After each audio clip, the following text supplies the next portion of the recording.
My mother always called reality a matter of perspective, but the check in my hand felt dangerously absolute. It was written for $20,000, signed in my grandfather's shaky scrawl just weeks before he passed. When I showed it to her, she laughed that sharp, breathless laugh and warned me not to embarrass myself with one of his stage props. But looking at the fear tightening her jaw, I realized she wasn't afraid I would look foolish. She was afraid the money was real. The air in my mother's house always felt 3 degrees colder than the rest of the world. It was not a temperature issue, but a calibration of atmosphere, a stillness so curated that breathing too loudly felt like an act of rebellion. I had driven 4 hours from the city to get here, gripping the steering wheel until my knuckles turned white, rehearsing the persona I had perfected over 33 years, the responsible one, the stabilizer. The daughter who could be counted on to nod at the right moments, clean up the coffee cups, and never, ever make a scene. My grandfather, Arthur, had been gone for 3 weeks. This weekend was not the funeral. That theatrical event had already passed, complete with the heavy lilies and the rehearsed eulogies that smoothed over his rough edges until he sounded like a stranger.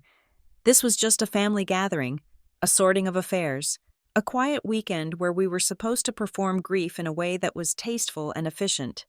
I parked my sedan in the driveway, behind my sister's immaculate SUV and my aunt's luxury coupe. The hierarchy was established before I even stepped out of the car. I checked my reflection in the rearview mirror. I looked tired. My hair was pulled back in a severe knot, and I was wearing a gray sweater that I hoped said I'm holding it together. When I walked through the front door, the smell hit me first, lemon polish and old dust. My mother, Lydia, was in the living room, directing the placement of a floral arrangement on the mantelpiece. She turned as the door clicked shut, her face composing itself into a mask of tragic grace. "Claire," she said. Her voice was soft, breathless. "You made good time." I walked over and let her kiss my cheek. Her skin smelled of expensive moisturizer and hairspray. Traffic was light. I said, "How are you holding up?" "Mom," she sighed, a long, delicate exhale that seemed to require practice. "We are managing. It is just so much paperwork, so many details. I am just grateful everyone is here. Please, take your shoes off. I just had the carpets done." I removed my boots and placed them on the rubber mat. The house was full of people. My older sister, Sarah, was in the kitchen aggressively chopping vegetables. My Aunt Deborah was on the patio, smoking a cigarette with the sliding door cracked open just an inch. It was a house of women who knew exactly how to rewrite history before the ink was even dry. I went upstairs to the guest room, the same room I had slept in as a teenager. It had been sanitized of my personality years ago, turned into a beige sanctuary for visitors who rarely came. My bag hit the bed with a heavy thump. I stood there for a moment, listening to the murmur of voices downstairs. They were low, rhythmic, soothing. It was the sound of my family deciding what the truth was going to be today. I had one task to complete before I joined them. Grandpa Arthur had been the black sheep, even though it was his money that had bought this house 40 years ago. He was loud, messy, and painfully honest in his final months, when his mind was still sharp, but his body was failing. He had pressed an old, grease-stained book into my hands. It was a first-edition copy of a classic cookbook, the spine held together by duct tape. "Keep this," he had whispered, his voice rasping like dry leaves. "Don't put it on the shelf. Claire, keep it in your bag." I had not opened it since the day he died. I had been too afraid of what I might find, or perhaps too afraid I would find nothing at all. But now, in the silence of the guest room, I pulled the book from my tote bag. It felt heavy, substantial. I sat on the edge of the bed and opened the cover. The smell of old paper and vanilla rose up. I flipped through the pages, past the stained recipe for beef bourguignon and the dog-eared section on pastries, and there, tucked between the pages for sponge cake, was a white envelope. My heart hammered against my ribs. It was plain, sealed with a single strip of tape. On the front, in shaky blue ballpoint ink, was my name, Claire. I slid my finger under the flap and tore it open. Inside was a personal check. I stared at it. I blinked, sure that the numbers would rearrange themselves into something sensible, like $200 or perhaps $1,000, but the ink remained stubborn. $20,000. It was made out to me. The date was from 5 weeks ago, just before he went into the hospice facility. The memo line was blank, but there was a sticky note attached to the check. I peeled it off and held it up to the light coming through the window. For your fresh start, don't let anyone talk you out of it. My hands started to tremble. $20,000 was not a fortune to people like my sister. Sarah, who married into finance, or my mother, who treated money as a tool for control, but for me? I worked as a paralegal, living in a studio apartment that cost half my take-home pay. I had student loans that sat on my shoulders like wet cement. $20,000 was breathing room. It was an exit strategy. But more than the money, it was the message. Don't let anyone talk you out of it. He knew. He knew exactly what they would do. I sat there for 10 minutes, just breathing. I traced the signature. It was definitely his. The loop of the A. The sharp, jagged line of the ER. I had seen him sign birthday cards like this for 3 decades. It was real. I stood up. I had to go downstairs. I had to tell them. The responsible thing to do was to be transparent. If I hid this, and they found out later, it would look like theft. My mother would spin it into a story about how I was deceitful, how I took advantage of a dying man. I had to get ahead of the narrative. I slipped the check into my pocket, keeping the note inside the book, which I hid under my pillow. I checked my face in the mirror again, neutral, calm, adult. When I walked into the kitchen, the scene was perfectly staged. Sarah was pouring white wine into 3 glasses. My mother was leaning against the granite island, looking tragic and beautiful. Aunt Deborah had come inside and was washing her hands at the sink. There she is, Sarah said, handing me a glass without asking if I wanted it. We were just talking about the estate. It is a nightmare, honestly. The lawyers are so slow. Mom wants to list the house by spring, Deborah added, drying her hands on a linen towel. Market is high. No sense in letting it sit empty. I took the wine glass but didn't drink. I can help with the sorting. I said, that is why I came early. My mother smiled. A tight, thin expression. You are sweet, Claire, but you have enough on your plate. We do not want to overwhelm you. You know how you get when you are stressed. The dig was subtle, practically invisible to an outsider. You are weak. You are fragile. I took a breath. Actually, I found something. Grandpa gave me that old cookbook a while back. I opened it upstairs just now. My mother's eyes flickered. The cookbook? That dirty old thing? I told him to throw that out years ago. It is full of bacteria. There was an envelope inside. I said, I pulled the check from my pocket. My hand was steady. I made sure of it. I placed the check on the granite island, right next to the bowl of lemons. He wrote me a check. I said, before he went into hospice. The room went silent. The refrigerator hummed. A bird chirped outside the window. Sarah leaned in, her eyes narrowing. Aunt Deborah stopped drying her hands. My mother stared at the slip of paper as if it were a dead insect I had brought in from the yard. Sarah picked it up. She squinted at the numbers. 20,000? She said. Her voice went up an octave. Let me see that, my mother said. She snatched the paper from Sarah's hand. She studied it for a long time. I watched her face. I expected to see calculation, anger, maybe even shock. Instead, she started to laugh. It was a loud, sharp sound, like glass breaking. She covered her mouth with her hand, shaking her head. Oh, Arthur? She said, wiping a tear from the corner of her eye. Oh, Dad. You really were gone at the end, weren't you? I frowned. What do you mean? My mother looked at me, her expression pitying. Oh, Claire. Honey, this is not real. I felt a cold prickle at the base of my spine. What? It is a prop, she said, tossing the check back onto the counter. It drifted down and landed face up. He used to do this, don't you remember? When he was starting to lose his memory? He would write these checks to the nurse, the gardener, the mailman. He thought he was a millionaire philanthropist. It was his way of making people feel special. I stared at her. That is not true. I said, he was lucid 5 weeks ago. We talked about his favorite baseball team. We talked about the news. Sarah chimed in, her voice smooth and confident. No, Claire, Mom is right. I remember him trying to give a check like this to the physical therapist. It was for $50,000. The poor guy was so embarrassed. We had to explain that the account does not even exist anymore. It is a coping mechanism, Aunt Deborah said, nodding sagely. Dementia manifests in strange ways. He wanted to feel powerful again. Giving away money he did not have was how he did it. I looked at the check again. It looked so real. The date was correct. The signature was perfect. But the account number, my mother said, tapping the bottom of the check with a manicured nail. Look at the routing number. Claire, that is for the regional bank in town. He closed that account 10 years ago when we moved his assets to the main trust. There is no money there. My stomach twisted.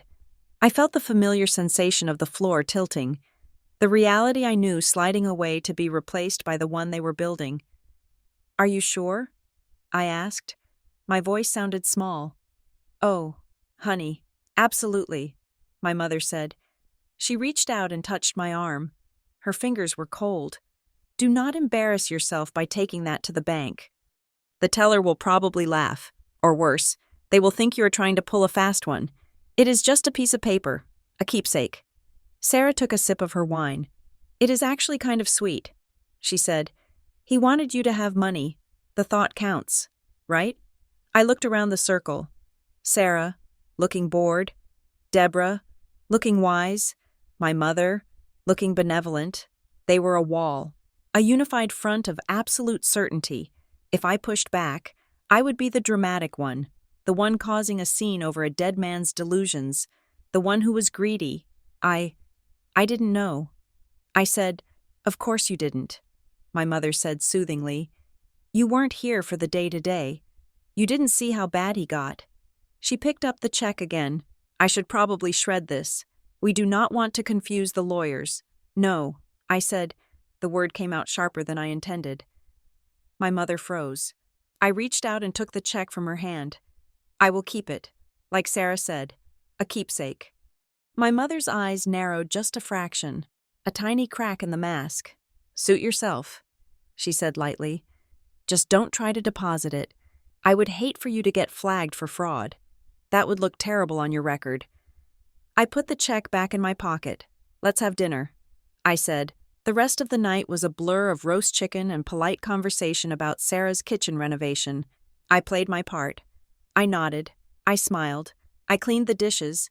But every time I moved, I felt the crinkle of the paper in my pocket against my hip. Later, lying in the dark of the guest room, I stared at the ceiling.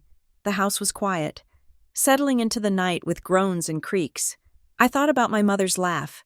It had been too loud, too ready, and I thought about the grandfather I knew, not the confused old man they described, but the man who had sat with me on the porch swing 3 months ago, watching the rain.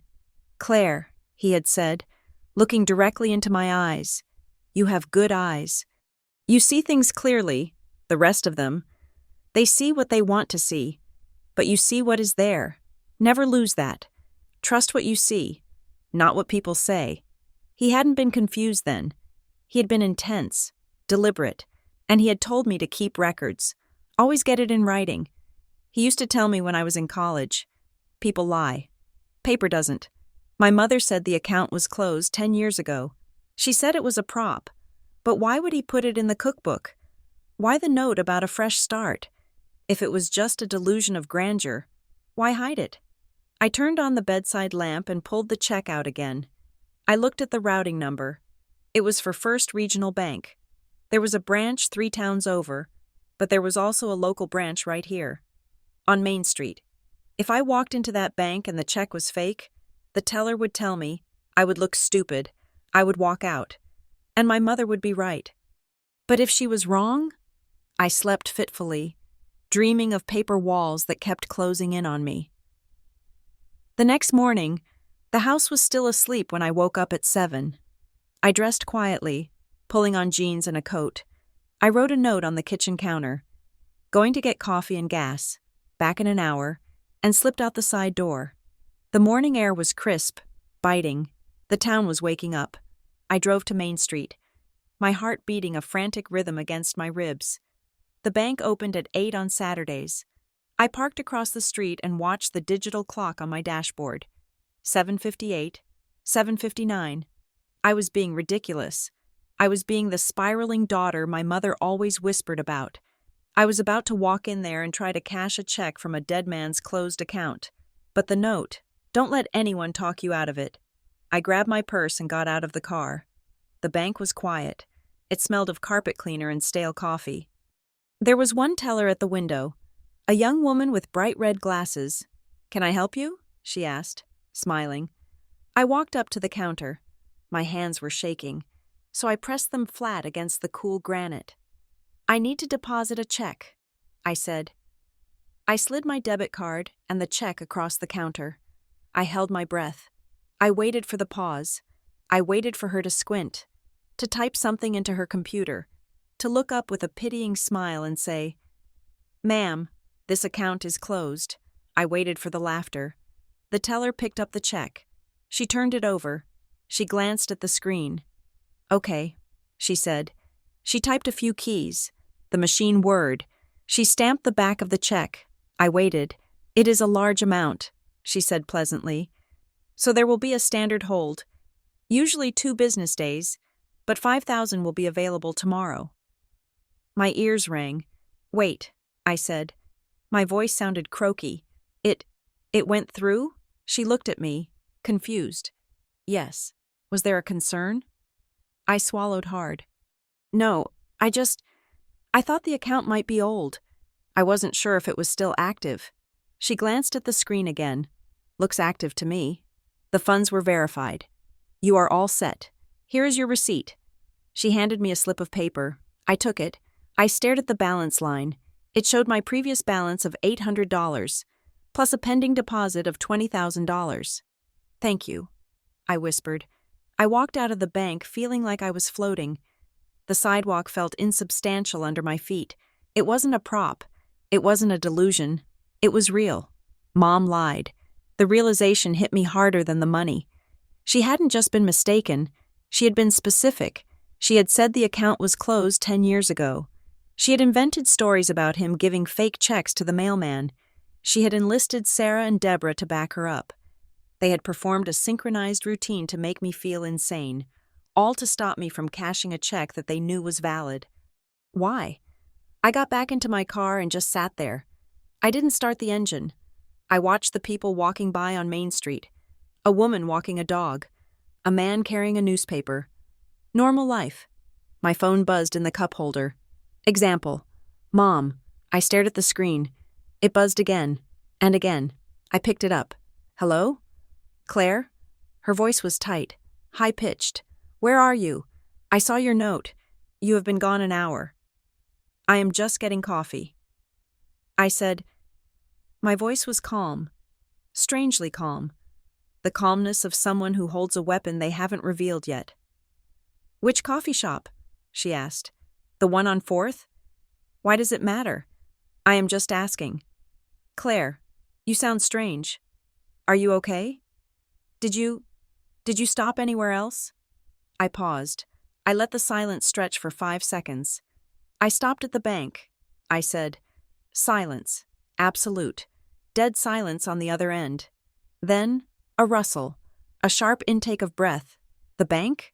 Which bank?" "First Regional," I said. I deposited the check. "Mom." The explosion I expected didn't come. Instead, her voice dropped to a frantic whisper. "You did what? Claire, tell me you are joking. You actually tried to deposit that fake check? Did they call the police? Did you make a report?" "A report?" I asked. "Why would I make a report?" She was speaking faster now, the words tumbling over each other. "I am just worried they will think you are doing something suspicious. Trying to pass a bad check is a felony. Claire, you need to go back in there and tell them it was a mistake. Tell them your grandfather was confused.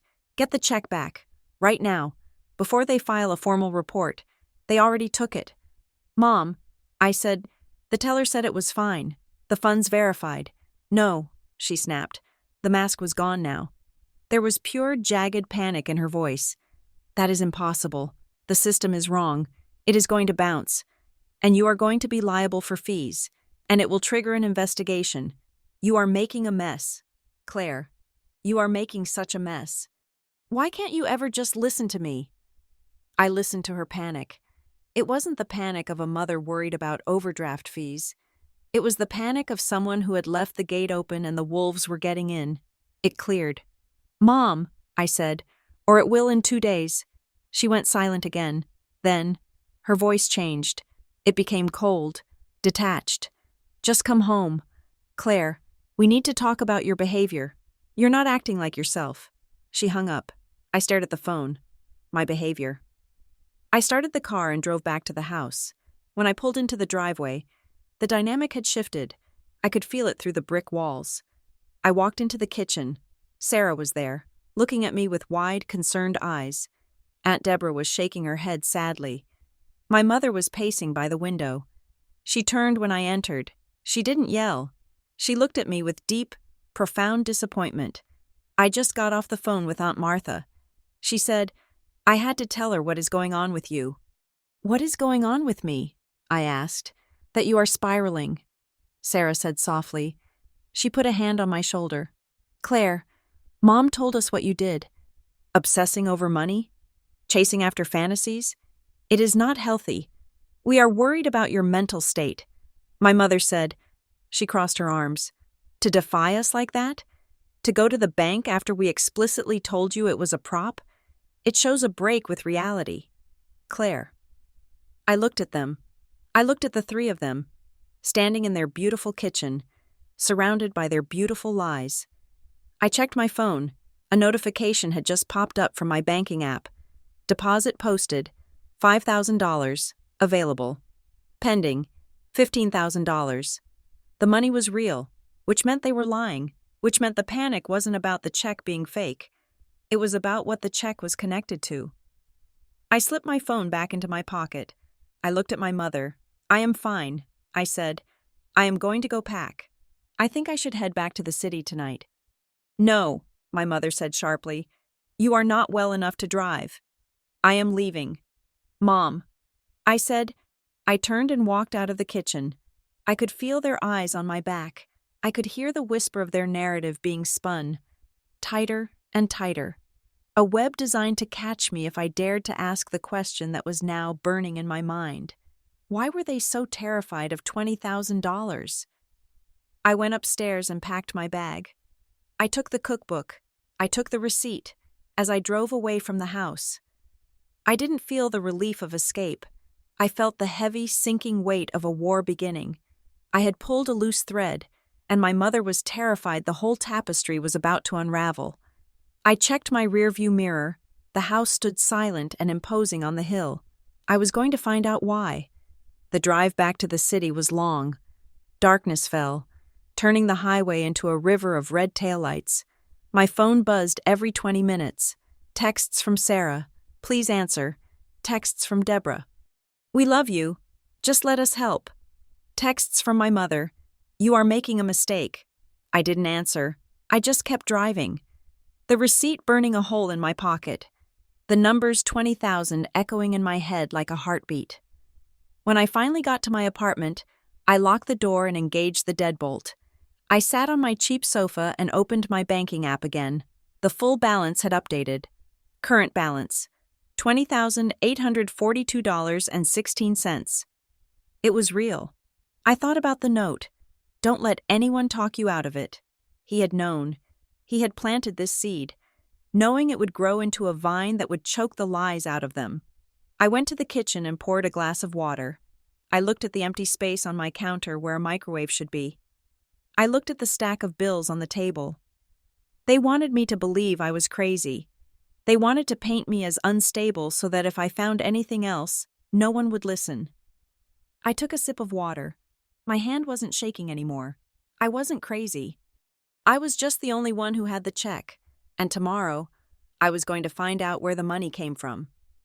I sat down at my small desk and pulled out a fresh notebook. I wrote the date at the top. Item 1. The check. Cleared. Item 2. Mom's reaction. Panic, then gaslighting. Item 3. The account. First Regional Bank. I stared at the list. This was how I would survive them. Not with arguments, not with tears, but with records. Just like Grandpa said. I turned off the light, but I didn't sleep. I lay in the dark, listening to the city sounds, feeling the check receipt under my pillow like a weapon I was finally ready to use. The war had started, and for the first time in my life, I had ammunition. The Monday morning sun hit my kitchen table with a brightness that felt aggressive. I sat with my phone in one hand and a mug of black coffee in the other, staring at the banking app screen. The numbers had not changed. $20,000. It sat there in the ledger, bold and black, a defiant fact in a world my family was trying to turn into fiction. I needed to hear it from a human being. I needed a voice that did not belong to my mother or my sister, to tell me that I was not hallucinating. I dialed the customer service number on the back of my debit card. The hold music was a tinny, synthesized jazz loop that I let play for 20 minutes while I organized the papers on my table. When a representative finally clicked on, her voice was tired but professional. "Thank you for calling. My name is Brenda. How can I help you today?" "Hi, Brenda," I said. "I wanted to verify a deposit that cleared this weekend. It was a check. I just want to make sure everything is completely settled and there are no flags on the account." "One moment, please." I heard the click of keys. My heart did a slow, heavy thud against my ribs. This was the moment. This was where she would tell me there had been a mistake, that the check was drawn on a ghost account, that I was indeed the spiraling daughter my mother claimed I was. "I see the deposit here," Brenda said. $20,000. It posted fully as of this morning. You are looking at the available balance. I let out a breath I did not know I had been holding. And there are no holds? No issues with the issuing bank? "None on our end," she said. "It cleared the Federal Reserve process. The funds were drawn from an institution called Bitterroot Community Bank." I frowned. Bitterroot? I had never heard of it. My grandfather lived in a town dominated by major national chains. "Is that a local bank?" I asked. "It looks like a small regional institution." Brenda said, "The routing number is specific to their branch in the next county over. It is a legitimate transfer." "Ma'am, was there a reason you were concerned?" I hesitated. "No," I said. "I just wanted to be sure." "Thank you. Brenda." I hung up and wrote the name down on my legal pad. Bitterroot Community Bank. My mother had told me the check was a prop. She had told me the account was closed 10 years ago. She had been specific, confident, and utterly wrong. I went back to the cookbook. It was the only physical object I had taken from the house. Aside from my own clothes, I sat on the floor and opened it, flipping through the pages again. Slower this time. I was looking for anything else Grandpa might have left. He was not a man of grand gestures. He was a man of small, precise actions. Between the pages of a recipe for chicken pot pie, I found a business card. It was cream-colored, thick stock, with raised black lettering. Samuel Vance, certified public accountant. There was a phone number and a local address in my grandfather's town. On the back of the card, in Grandpa's handwriting, was a date from 3 months ago and a time. Tuesday, 2 p.m. I turned the card over in my fingers. My mother used a high-end wealth management firm in the city, a place with glass walls and espresso machines. She would never use a local CPA named Samuel Vance. This was Grandpa's private business. I kept flipping. Near the back of the book, stuck to the inside cover with old Scotch tape, was a yellow sticky note. It had lost most of its adhesive and fluttered to the floor when I shook the book. I picked it up. It had a single number written on it. Box 402. It was not dramatic. It was not a cryptic riddle. It was just a number. But to a paralegal, it screamed practicality, a safe deposit box, a post office box, a storage unit. It was a location. I taped the note to my legal pad next to the bank name. My phone buzzed. I looked at the screen. It was a text from Julie, my best friend from college. We spoke maybe once a month, usually to trade memes or complain about work. "Hey, Claire, just got a weird call from your mom. Is everything okay?" She sounded really upset. My stomach dropped. I picked up the phone and typed back. What did she say? The response came 3 dots at a time, agonizingly slow. She asked if I had heard from you. She said you were having a hard time after your grandfather passed and that you were showing signs of manic behavior. She asked me to let her know if you started talking about money or making big purchases. Claire. She used the word breakdown. What is going on?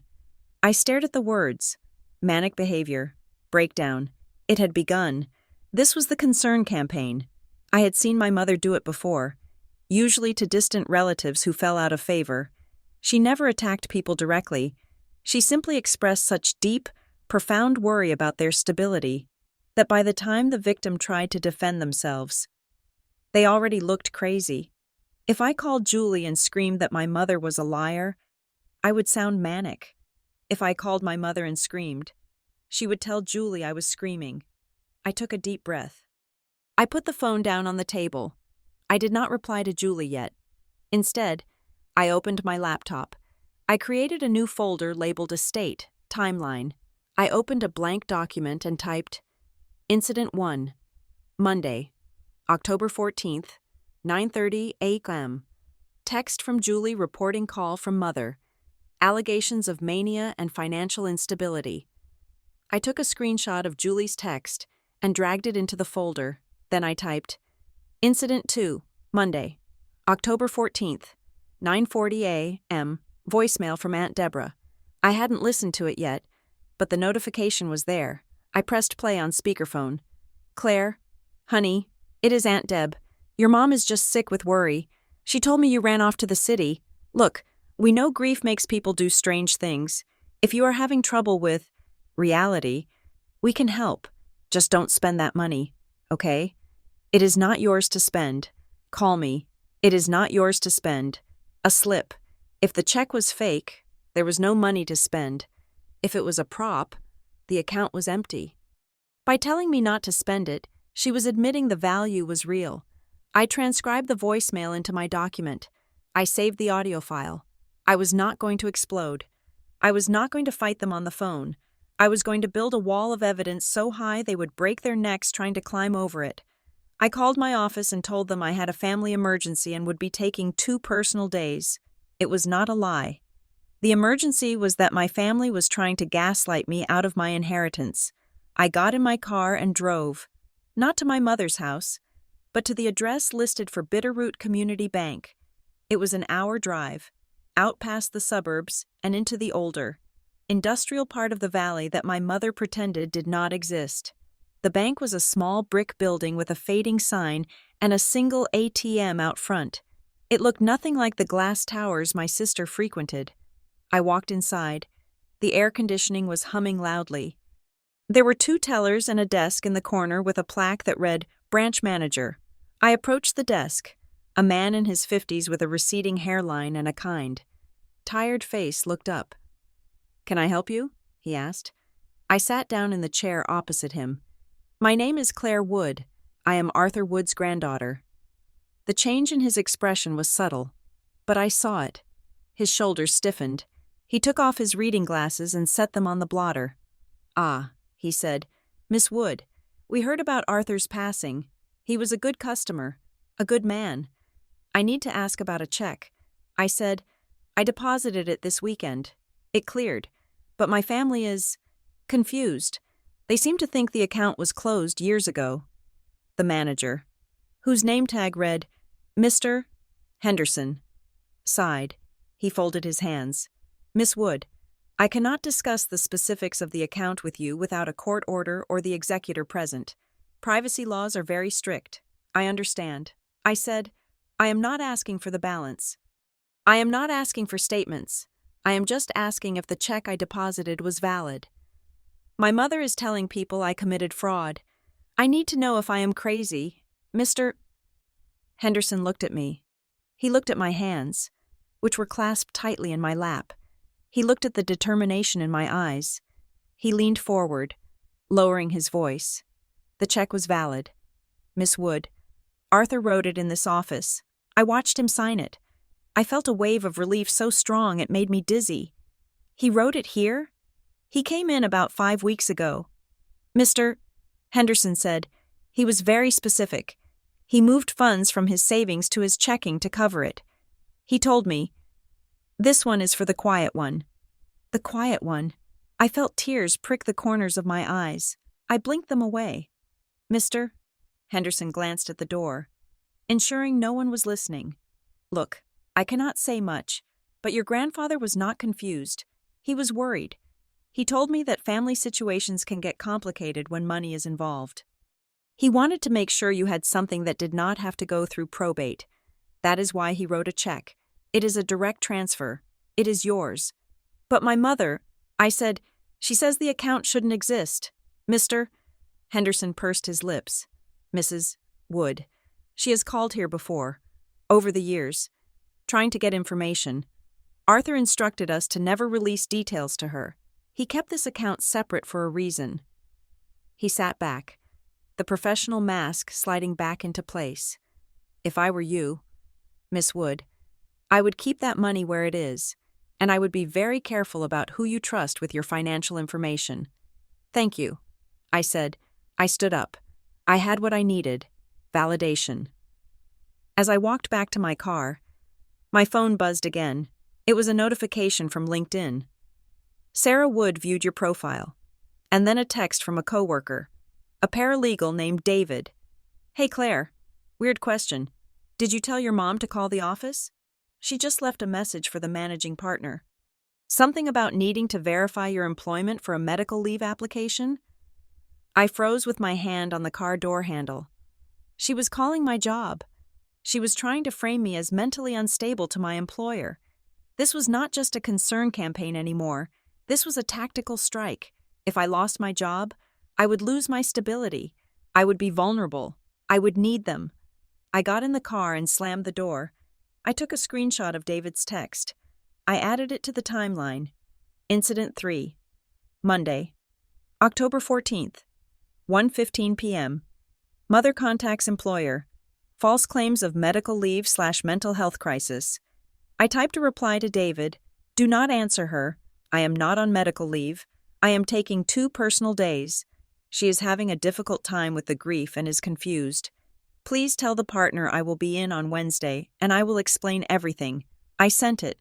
My hands were shaking, not from fear, but from a cold, hard rage. I drove to the address on the CPA's card. Samuel Vance's office was in a strip mall, sandwiched between a dry cleaner and a dentist. The waiting room smelled of old carpet and coffee.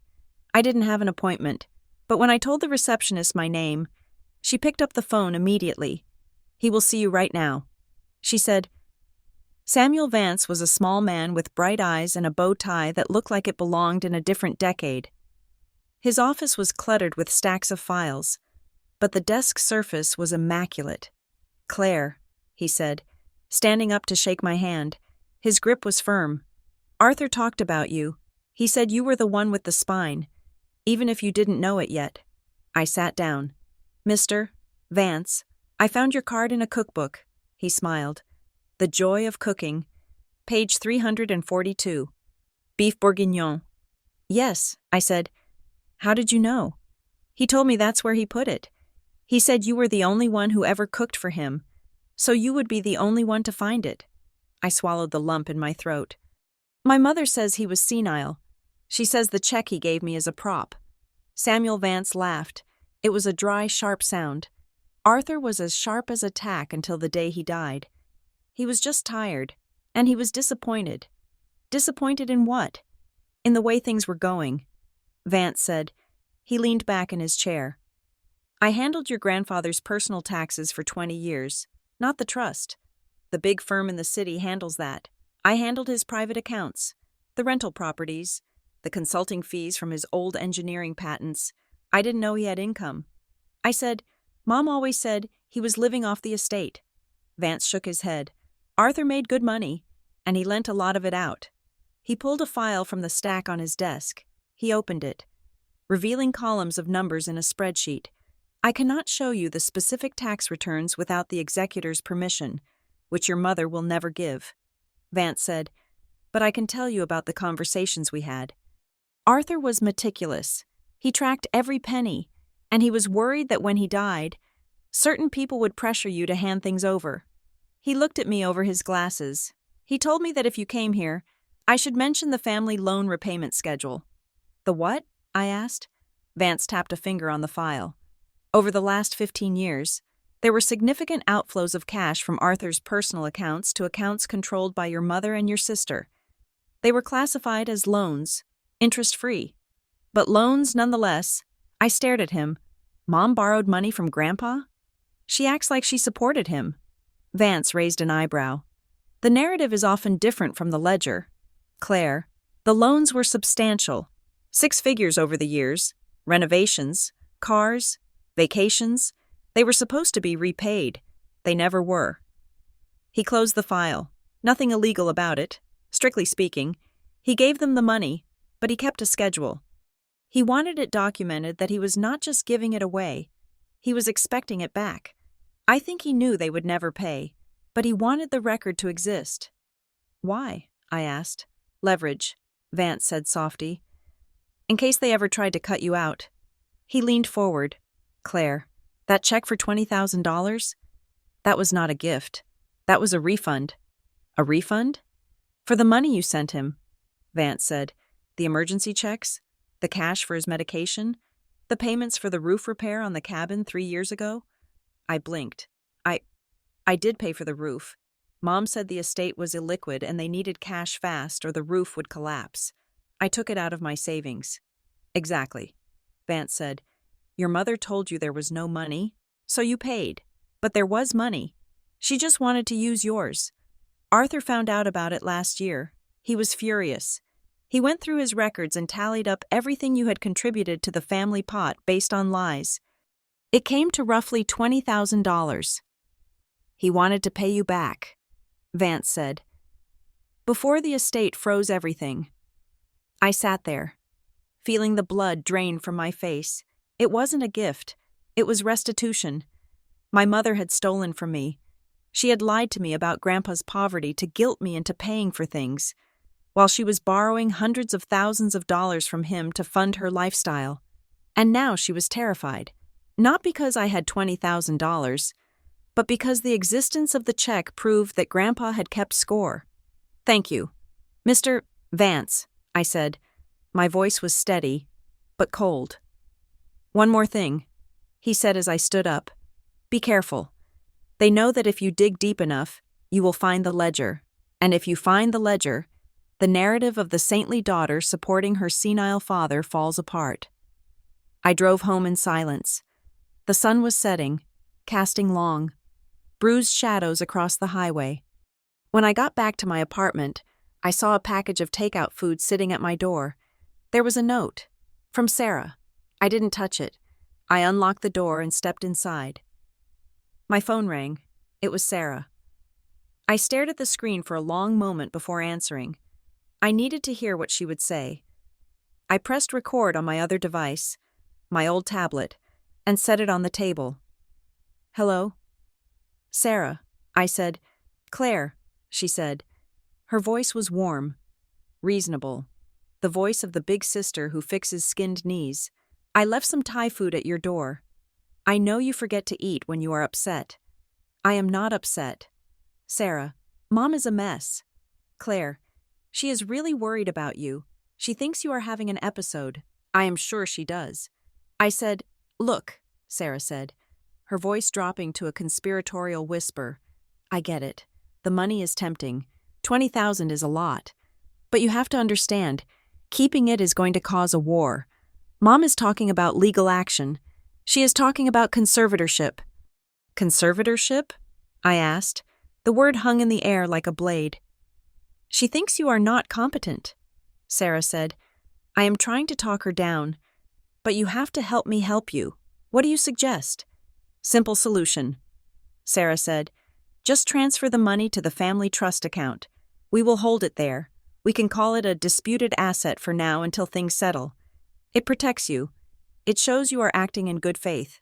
Once we sort out the estate, we can discuss what Grandpa really intended. I looked at the timeline on my laptop screen.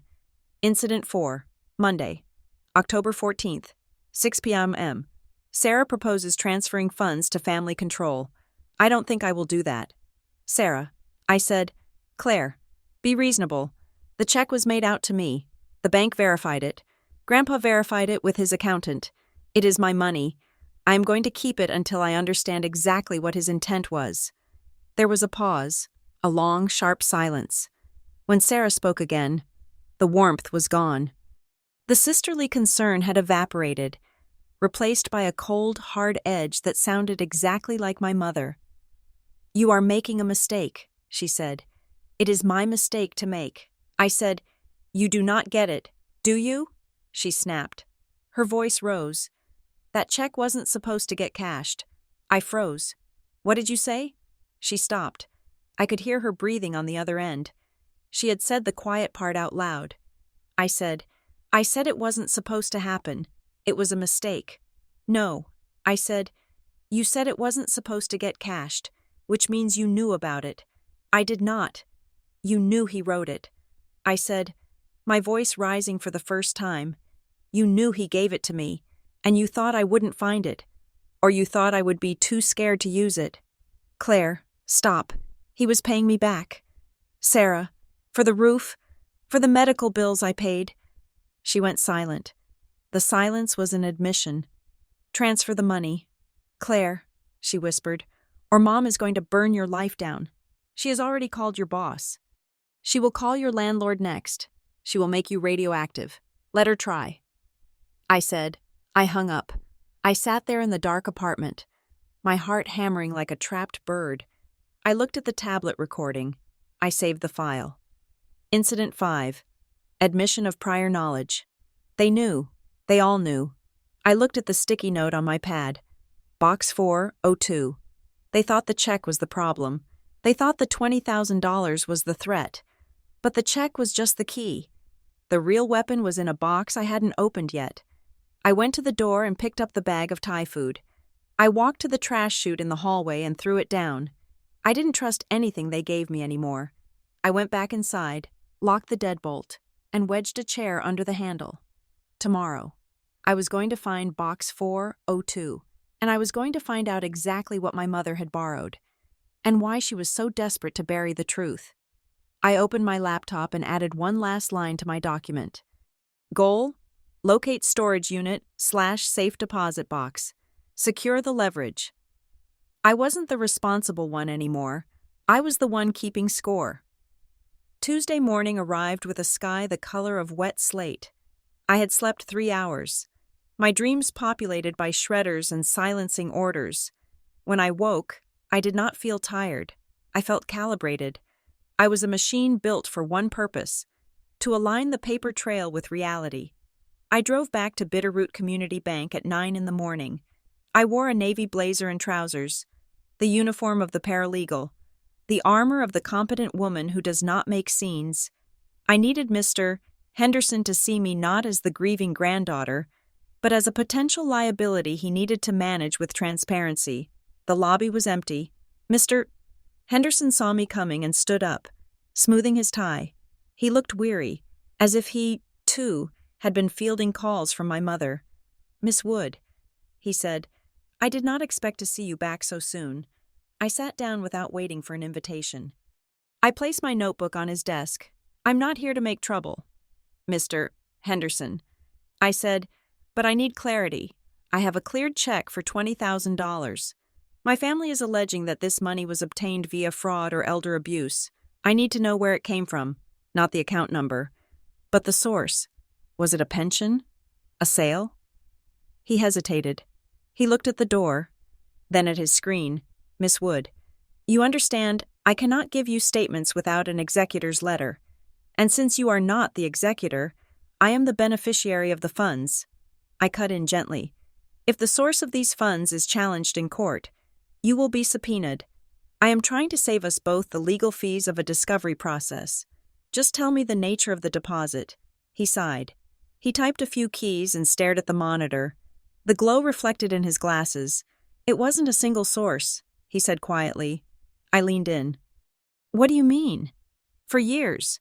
This account held a steady balance of about $2,000, just enough to keep it open. But 6 months ago, Arthur started moving things. Moving things? Small deposits. Mister," Henderson said. He cashed out a small life insurance policy, $5,000. He sold a collection of antique coins, $2,000. He transferred the remainder of a dormant savings bond. He looked up at me. He was scraping the barrel. Miss Wood, he was liquidating everything he had personal access to. It took him 4 months to reach $20,000. The last deposit was $50 in cash. He walked in here with a $50 bill and said, "That puts me over the line." I felt a lump form in my throat. Hard and painful. He saved it. I whispered, dollar by dollar. He consolidated it. "Mister," Henderson corrected. He was building a life raft. He told me he needed a round number.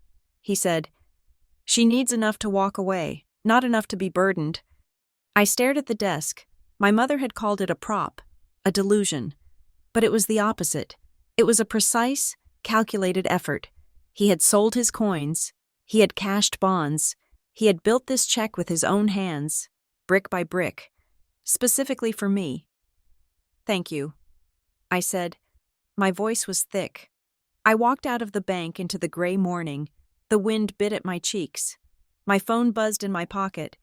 It was my mother. "I am in town. Meet me at the Daily Grind in 20 minutes. Please, Claire. No fighting. Just coffee." I stared at the text. It was a summons. She knew I was here. She probably had a notification set for my license plate passing a toll booth. Or perhaps she had just guessed. I texted back, "Okay." The Daily Grind was a neutral zone. It was a trendy cafe with exposed brick walls and overpriced lattes. The kind of place where people had loud conversations about startups and yoga. It was public. She wouldn't scream here.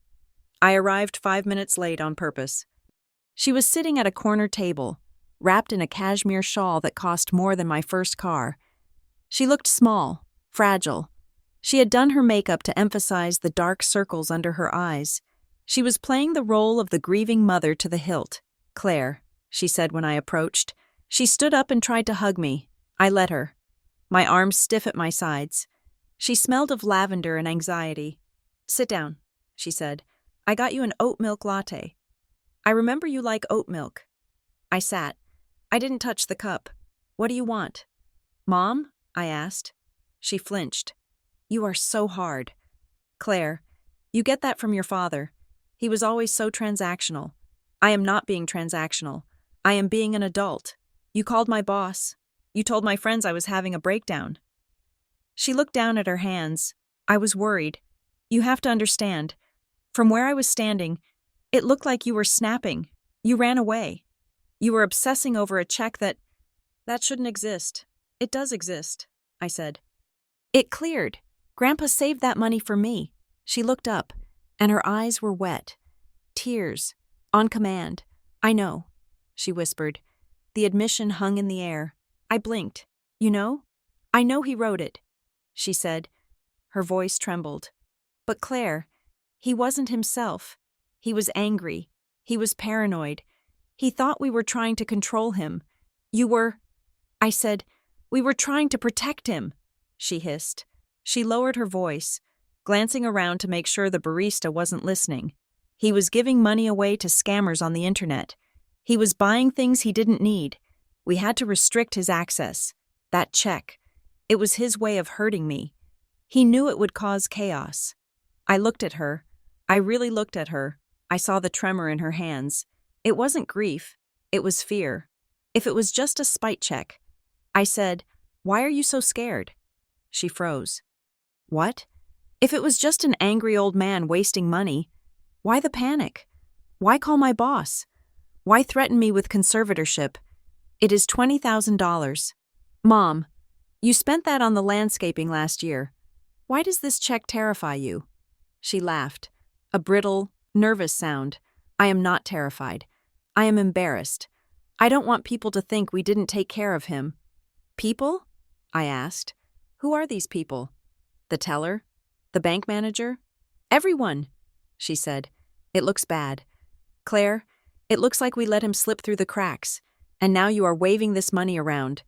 She reached across the table and covered my hand with hers. Her palm was damp. Claire, listen to me. After everything I have done for you, the tuition, the car, the support, do you really think I would steal from you? Do you think I am a villain? I looked at her hand. I remembered the years of guilt. We can't afford that field trip. Claire, your father left us with nothing. I am working so hard just to keep the lights on. I pulled my hand away. I don't think you are a villain. Mom, I said calmly, I think you are hiding something, and I think Grandpa gave me this money so I could afford to find out what it is. Her face hardened. The tearful victim vanished, replaced by the cold matriarch.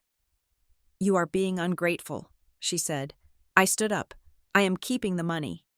And I am going to the courthouse to get a copy of the will. Don't you dare, she said. Her voice was low, dangerous. The lawyers handle that. You wait for them to send it to you. I don't think I will wait. I said. I walked out of the cafe. I didn't look back.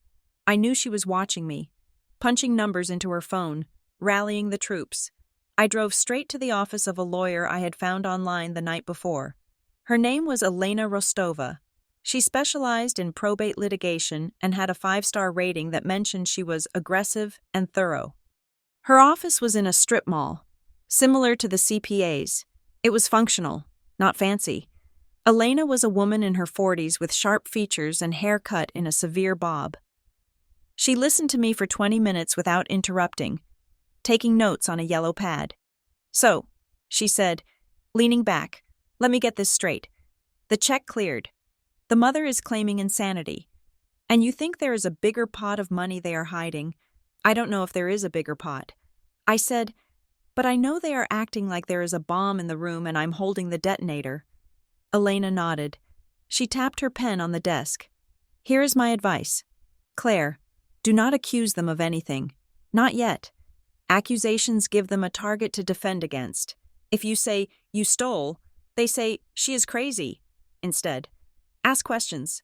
Questions are harder to fight. She pulled a form from her drawer. First step, we pull the probate file. It is public record. If they have filed the will, we can see it. She logged into the county court system on her computer. She typed in my grandfather's name. Here it is, she said. Arthur James Wood, filed 10 days ago. She clicked a button and the printer in the corner whirred to life. She handed me the document. It was thick, about 20 pages. I flipped to the section labeled Assets. I read the lines, and my brow furrowed. Real estate, none. Transferred to Wood Family Trust, 2014. Investment accounts, none. Personal property, estimated value, $5,000. Cash on hand, $200. I looked up at Elena. This says he was destitute. Elena nodded. On paper. Yes, the house is in a trust, which means it bypasses probate. The investments were likely in the trust, too. This will is just for his leftovers, his clothes, his books, his furniture, so the $20,000 shouldn't exist. I said, exactly. Elena said, if he had $20,000 in a personal account, it should be listed here. Or, if the account was payable on death to you, it bypasses the will entirely. Since he wrote a check, he was trying to move the asset out of the estate before he died. He was racing the clock. She looked at me grimly. If your mother is the trustee of the Wood Family Trust, she controls everything, the house, the stocks, the bonds. You have no right to see those documents unless you are a beneficiary of the trust. Am I? I asked. Elena shrugged. We don't know, and she won't tell you. But here's the thing about trusts. They are private, but they leave footprints. If money moved out of the trust to pay for things, like loans to family members, there has to be a record. She handed me the will. Keep this. It proves their narrative. They are claiming he died broke. Your check proves he didn't. That contradiction is your lever. I left the lawyer's office feeling heavier than when I arrived. The system was designed to protect people like my mother, people who knew how to hide assets in trusts and LLCs. I was just a granddaughter with a checkbook. I went back to my car and sat in the driver's seat. I needed to think. I needed to channel Grandpa. Don't let anyone talk you out of it. I picked up the cookbook from the passenger seat. It was my talisman. I opened it again, hoping for a third miracle. I ran my fingers along the inside of the back cover, where the sticky note had been. The tape was old and yellow. I peeled it back gently. Underneath the tape, written directly on the cardboard of the book cover in faint pencil, was a line of text. Blue Ridge, Unit 402, Code 1952. I stared at it. 1952. My grandmother's birth year. Blue Ridge. I pulled up my Maps app. Blue Ridge Self-Storage. It was 15 miles away, on the edge of the industrial district. It wasn't just a box number. It was a destination. I started the car. The drive took 30 minutes. The landscape changed from strip malls to warehouses and salvage yards. Blue Ridge Self-Storage was a fenced compound with rows of orange metal doors. It looked like the kind of place people stored things they wanted to forget. I parked at the main office. The sign on the door said, "Manager on duty." I walked in. The air smelled of stale popcorn. A teenager was sitting behind the counter, scrolling on his phone. "Hi," I said. "I need to access a unit. I have the code." "Name?" he asked without looking up. I hesitated. If I said Claire Wood, and the unit wasn't in my name, he would turn me away. "It is a business unit," I said. "I am the new assistant. The owner passed away recently." He looked up then. "Oh, sorry. Which unit?" 402. He typed into his computer. Yeah, that is paid up. Through next year, listed under A.W. Consulting LLC. My heart skipped. A.W. Arthur Wood. "Yes," I said. "That is the one." He slid a clipboard across the counter. "Just sign the visitor log. Gate code is on the top." I signed a scribble that looked like nothing. I took the code. I drove my car through the gate and found row 4. It was in the back, shadowed by a large oak tree. Unit 402. I got out. The wind was rustling the dry leaves on the ground. I punched 1952 into the keypad on the door handle. The light blinked green. I pulled the roll-up door. It rattled loudly, a sound that seemed to echo across the entire valley. I lifted it to waist height and ducked inside. The unit was small, maybe 5 by 5. It wasn't filled with old furniture or broken lamps. It was clean. In the center was a metal shelving unit. On the shelves were 6 banker's boxes, labeled neatly in black marker. Tax returns, 2010 to 2020. House maintenance, medical, correspondence, loans, L. Loans, S. L. Lydia Wood, my mother, S.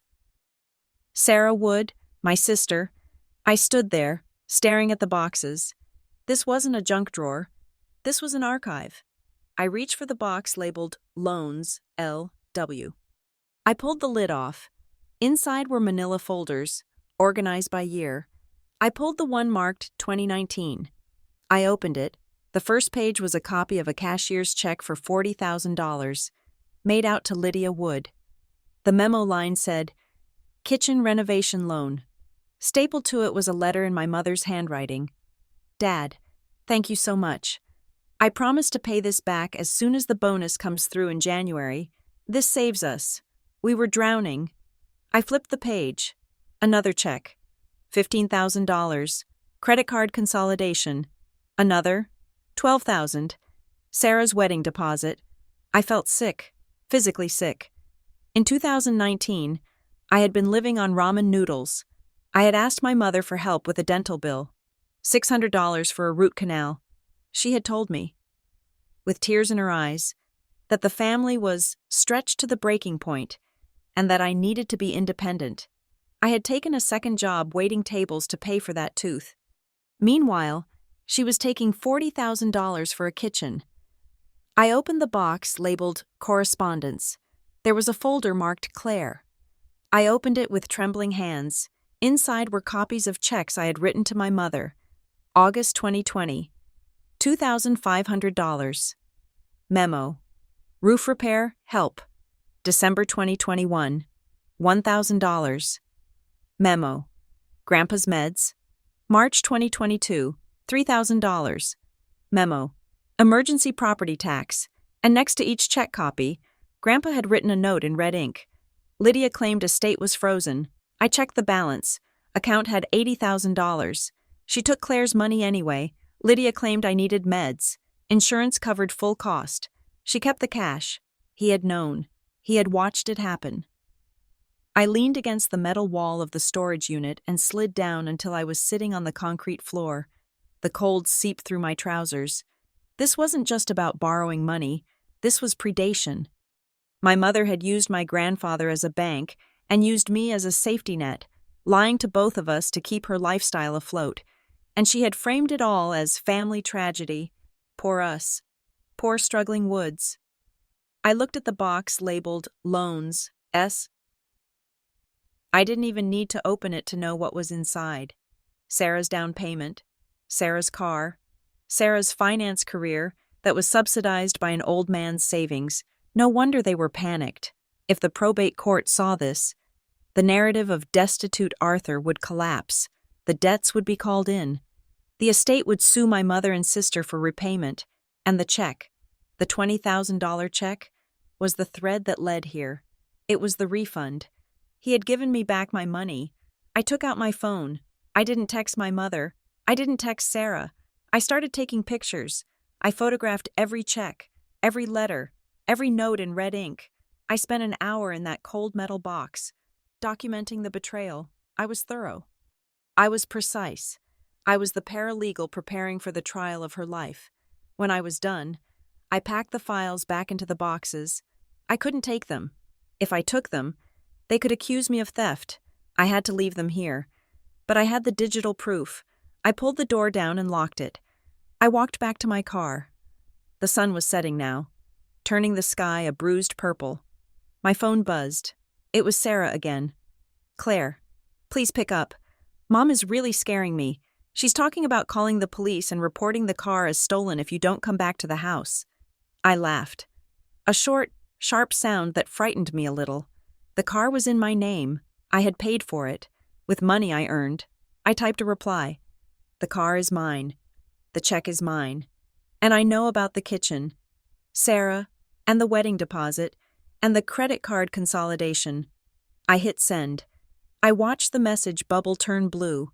Then, the 3 dots appeared. They danced for a long time, then they disappeared. No reply. They knew. The game had changed. I wasn't the spiraling daughter anymore. I was the witness. I drove out of the storage facility. I didn't go back to the highway. I went to a copy shop in town. I printed 2 sets of the photos. I put one set in a manila envelope and mailed it to my apartment in the city. Registered mail. The other set I kept in my bag. I was done being the adult. I was done being the peacemaker. My grandfather had left me a sword in the form of a check, and a shield in the form of these files. I was going to use them. I drove to the only place left to go, the family home. It was time for dinner, and I had brought receipts. The house was glowing with warm light when I pulled up. It looked idyllic, a sanctuary. I parked the car. I didn't take my bag. I just took the folder of photos. I walked to the front door and unlocked it with my key. They were in the dining room. I could hear the clink of silverware. They were eating. They were pretending everything was normal. I walked into the room. My mother looked up. Her face went pale. Sarah dropped her fork. Aunt Deborah froze with a wine glass halfway to her mouth. Claire, my mother said. Her voice was a whisper. I didn't sit down. I tossed the folder onto the table. It slid across the polished wood and hit the centerpiece. Photos spilled out. Photos of checks. Photos of lies. We need to talk about the loan repayment schedule. Mom, I said. The silence that followed was absolute. It was the silence of a dam breaking. And for the first time in my life, I wasn't afraid of the water. The heavy door of the hotel room clicked shut behind me, engaging the lock with a sound that felt final. I had left my mother's house in silence, the folder of photographs lying on the dining table like a grenade that had already detonated. I did not wait for the explosion. I drove to a mid-range chain hotel on the edge of town, the kind of place where business travelers stayed for one night and left no trace. I spread the second set of printed photographs across the generic beige bedspread. I needed to understand the architecture of the lie. For 3 hours, I did not sleep. I did not cry. I worked. I turned on the desk lamp and pulled out my laptop, opening a spreadsheet. I began to cross-reference the dates from the loan ledgers I had photographed in the storage unit with my own digital bank records, which went back 7 years. The pattern that emerged was not just selfish, it was systematic. In October of 2019, my mother had called me in tears. She told me the property taxes were overdue and the county was threatening a lien. She said she was $2,000 short. I had just received a small bonus at work. I sent her the money the same day. I looked at the photo of Grandpa's ledger from October 2019. Check number 402, to Lydia Wood.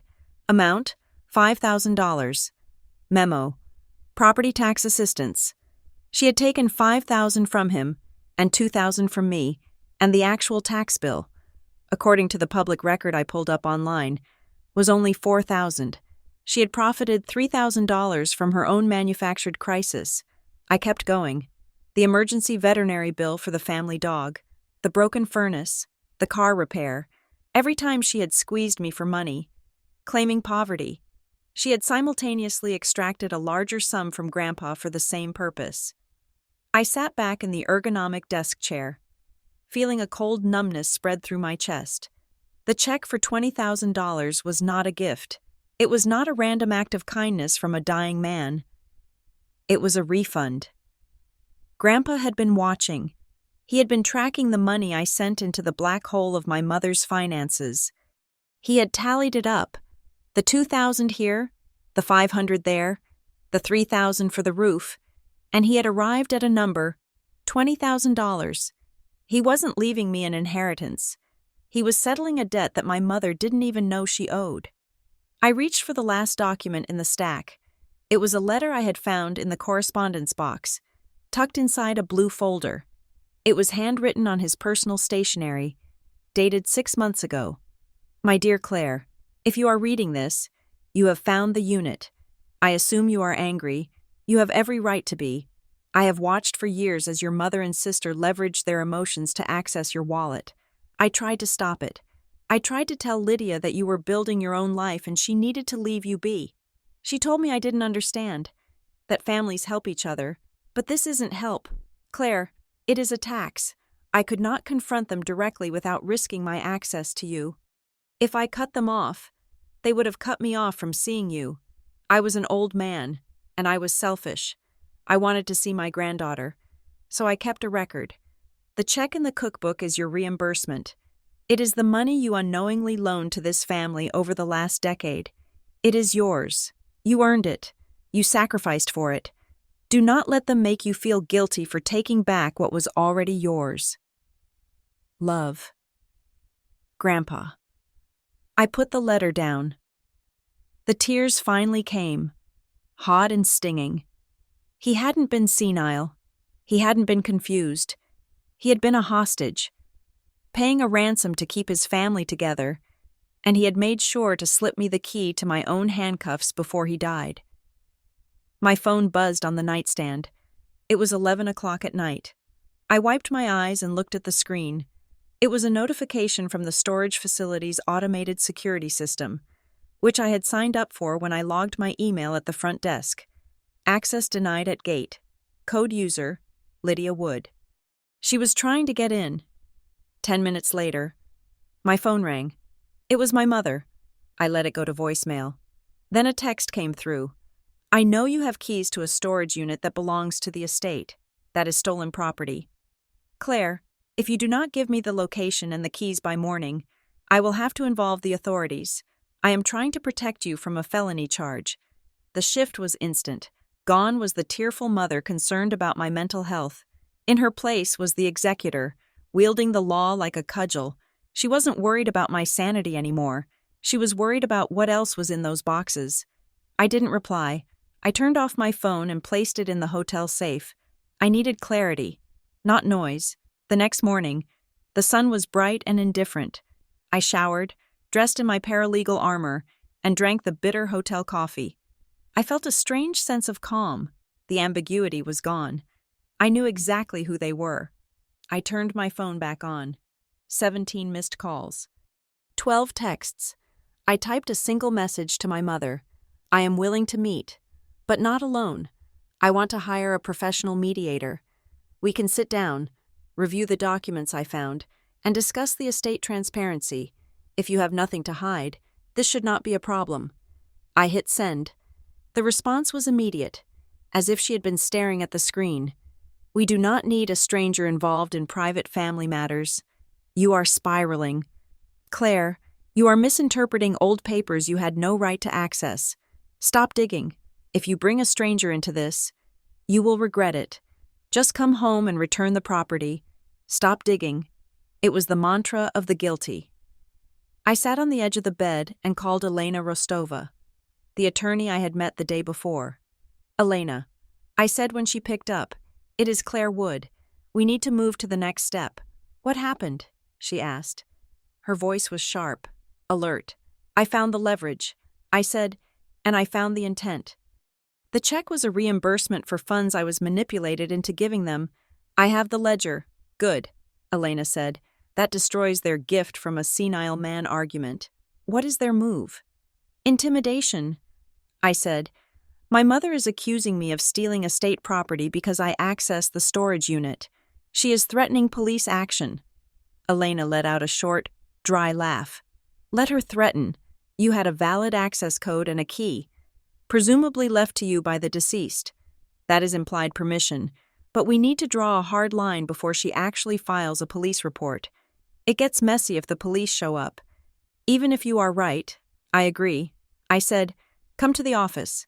Elena said, we are going to draft a boundary letter. Before I could leave the hotel. My phone buzzed again. This time it was Sarah. I looked at the preview. It wasn't a plea for peace.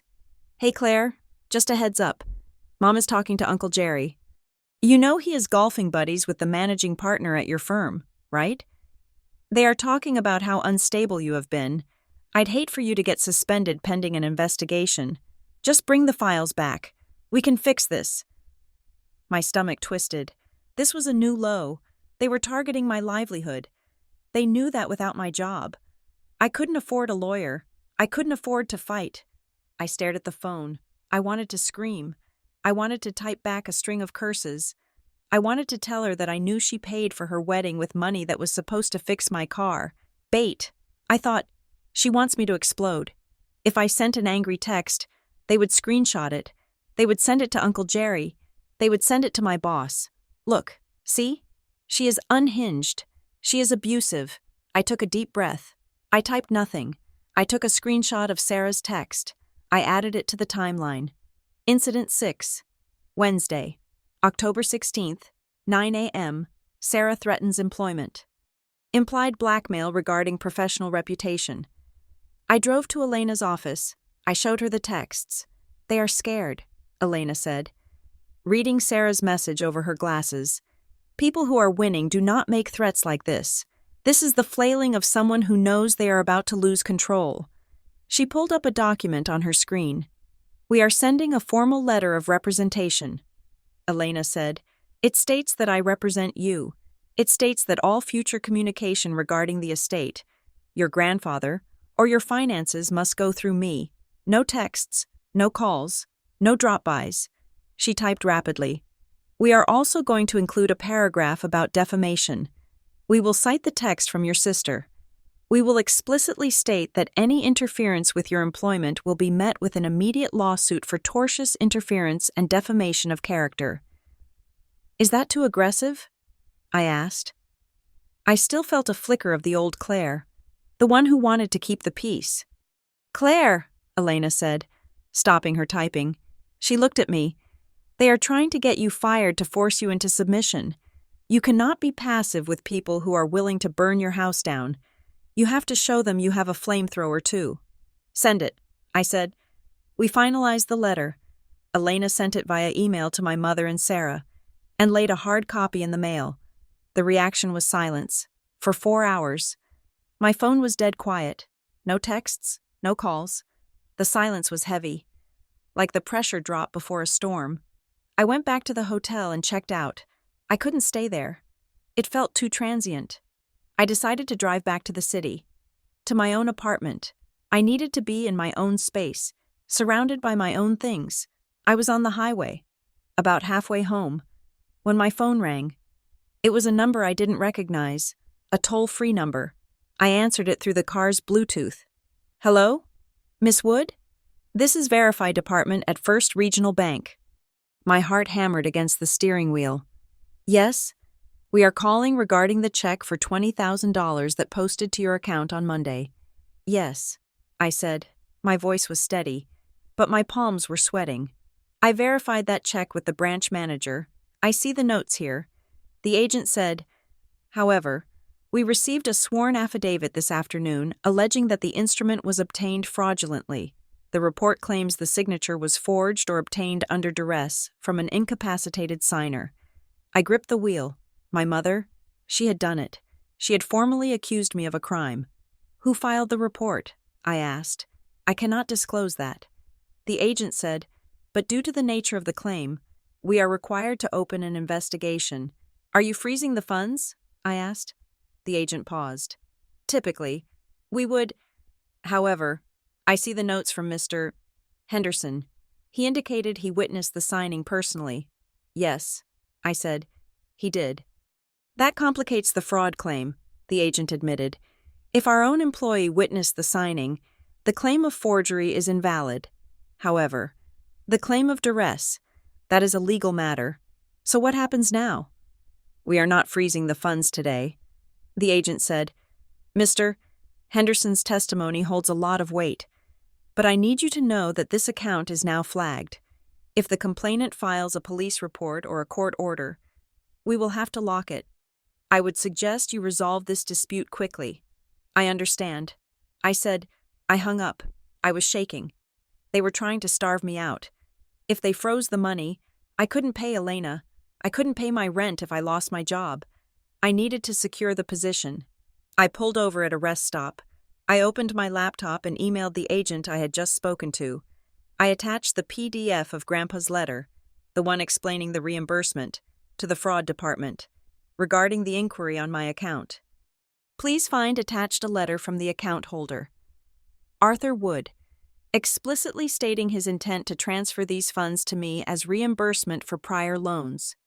This document, combined with Mr. Henderson's eyewitness testimony, proves that the claim of fraud is malicious and false. Claire Wood. I hit send. I sat in the car, watching the trucks rumble by on the highway. I realized then that there was no going back. My mother had tried to brand me a criminal to a federal institution. She had crossed the line from manipulative parent to legal adversary. I drove the rest of the way to the city in a daze. When I got to my apartment, I didn't unpack. I sat on the floor and called Samuel Vance, the CPA. I didn't care that it was after hours. I left a voicemail.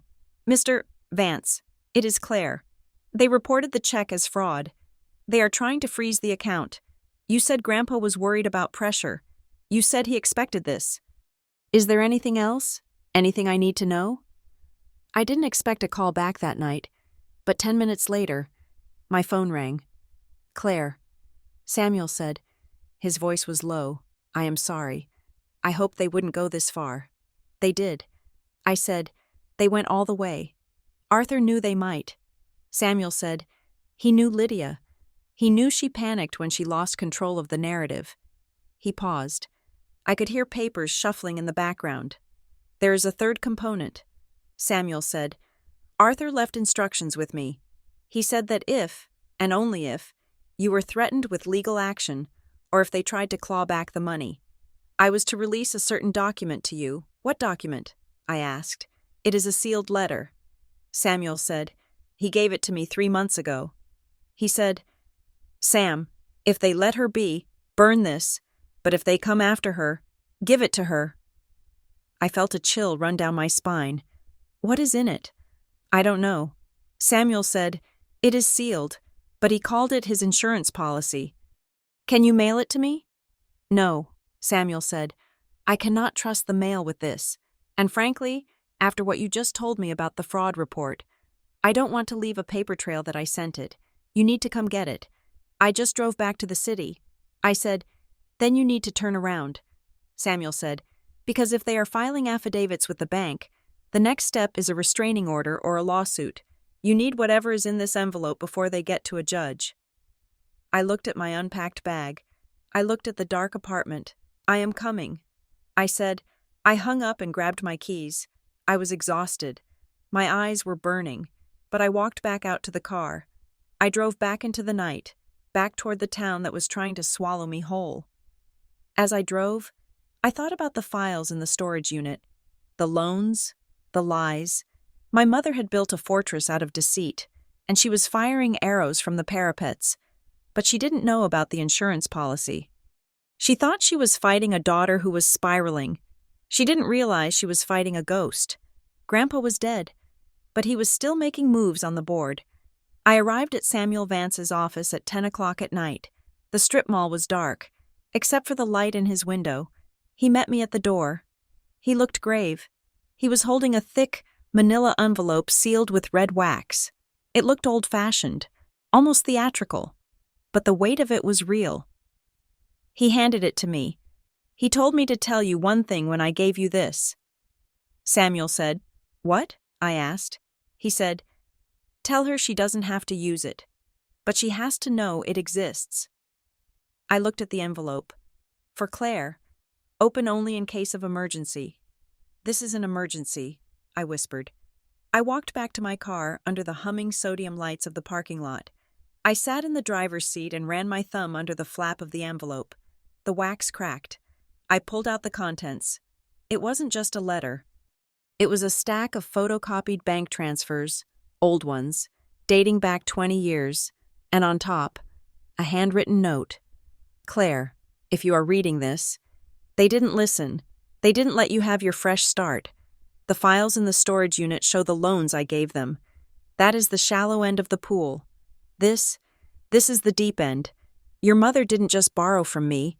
She borrowed from the trust, the family trust that was supposed to support the entire family for generations. She siphoned it. She forged my signature on withdrawal slips when I was recovering from my hip surgery in 2012. She took nearly $200,000 from the principal. I found out too late to stop it without sending her to prison, so I covered it up. I replenished the funds with my own savings. The savings that should have been your inheritance. That is why my personal estate looks so small. I spent my fortune fixing her crimes so your mother wouldn't go to jail. But I kept the forged slips. I kept the bank trace. You are holding the proof that the executor of the estate committed felony fraud against the trust 10 years ago. If she threatens you, if she tries to take your $20,000, you show her this, and you tell her that if she doesn't back down, you will turn this over to the other beneficiaries. I sat in the car, the papers trembling in my hands. This wasn't just leverage. This was a nuclear bomb. My mother hadn't just been greedy. She had been criminal, and Grandpa had spent his final years cleaning up her mess, draining his own life savings to keep her out of handcuffs. All while she called him senile and dismissed his props. The $20,000 wasn't just a refund. It was the only money left that she hadn't managed to steal. My phone buzzed. A text from my mother. "I have spoken to the police. They advised me that I can file a report for theft of keys tomorrow morning. This is your last chance. Claire." "Bring the files back." I looked at the text. Then I looked at the forged withdrawal slip from 2012. I didn't feel fear anymore. I didn't feel sadness. I felt the cold, hard clarity of a weapon locking into place. I started the car. I wasn't going to go home. I was going to finish this. I typed one reply. "Do not call the police, Mom. You really do not want the police to see the papers I'm holding." I threw the phone onto the passenger seat. It lit up with a call almost immediately. I didn't answer. I had the high ground. And come morning, I was going to make them surrender. The envelope I had received from Samuel Vance sat on the passenger seat of my car like a heavy stone. I had opened it in the parking lot, the wax seal cracking under my thumb, but I hadn't truly processed the density of what was written inside until the next morning. I had driven back to the city, slept for 4 hours in my own bed, and woke up to the gray light of dawn and the smell of my own coffee. It was the smell of a life I had built without their help and without their permission. I sat at my small kitchen table and spread the documents out. The letter from my grandfather was not just a note. It was a manifesto of love and a ledger of debt. I read it again, slowly, letting his voice fill the silence of my apartment. His handwriting was steady, lacking the tremors that had plagued him in the final weeks. This was written with the clarity of a man who knew he was running out of time. My dearest Claire, if you are reading this, it means the peace did not hold. I am sorry for that. I wanted to believe that once I was gone, they would be satisfied with the house and the trust and leave you to your own path. But I know your mother. She does not know how to let go of anything she considers hers, and she considers everyone in this family to be her property. You need to understand the arithmetic of what happened. You have likely found the storage unit by now. You have seen the loans. You have seen the kitchen renovation checks and the credit card payoffs. But there is one thing those ledgers do not show, and it is the reason I'm writing this. The estate is empty, Claire, because I emptied it 3 years ago. I discovered that the family trust, the one your grandmother and I built to ensure security for all of you, had been compromised. Your mother, acting as trustee during my hip surgery recovery, withdrew nearly $200,000 of principal.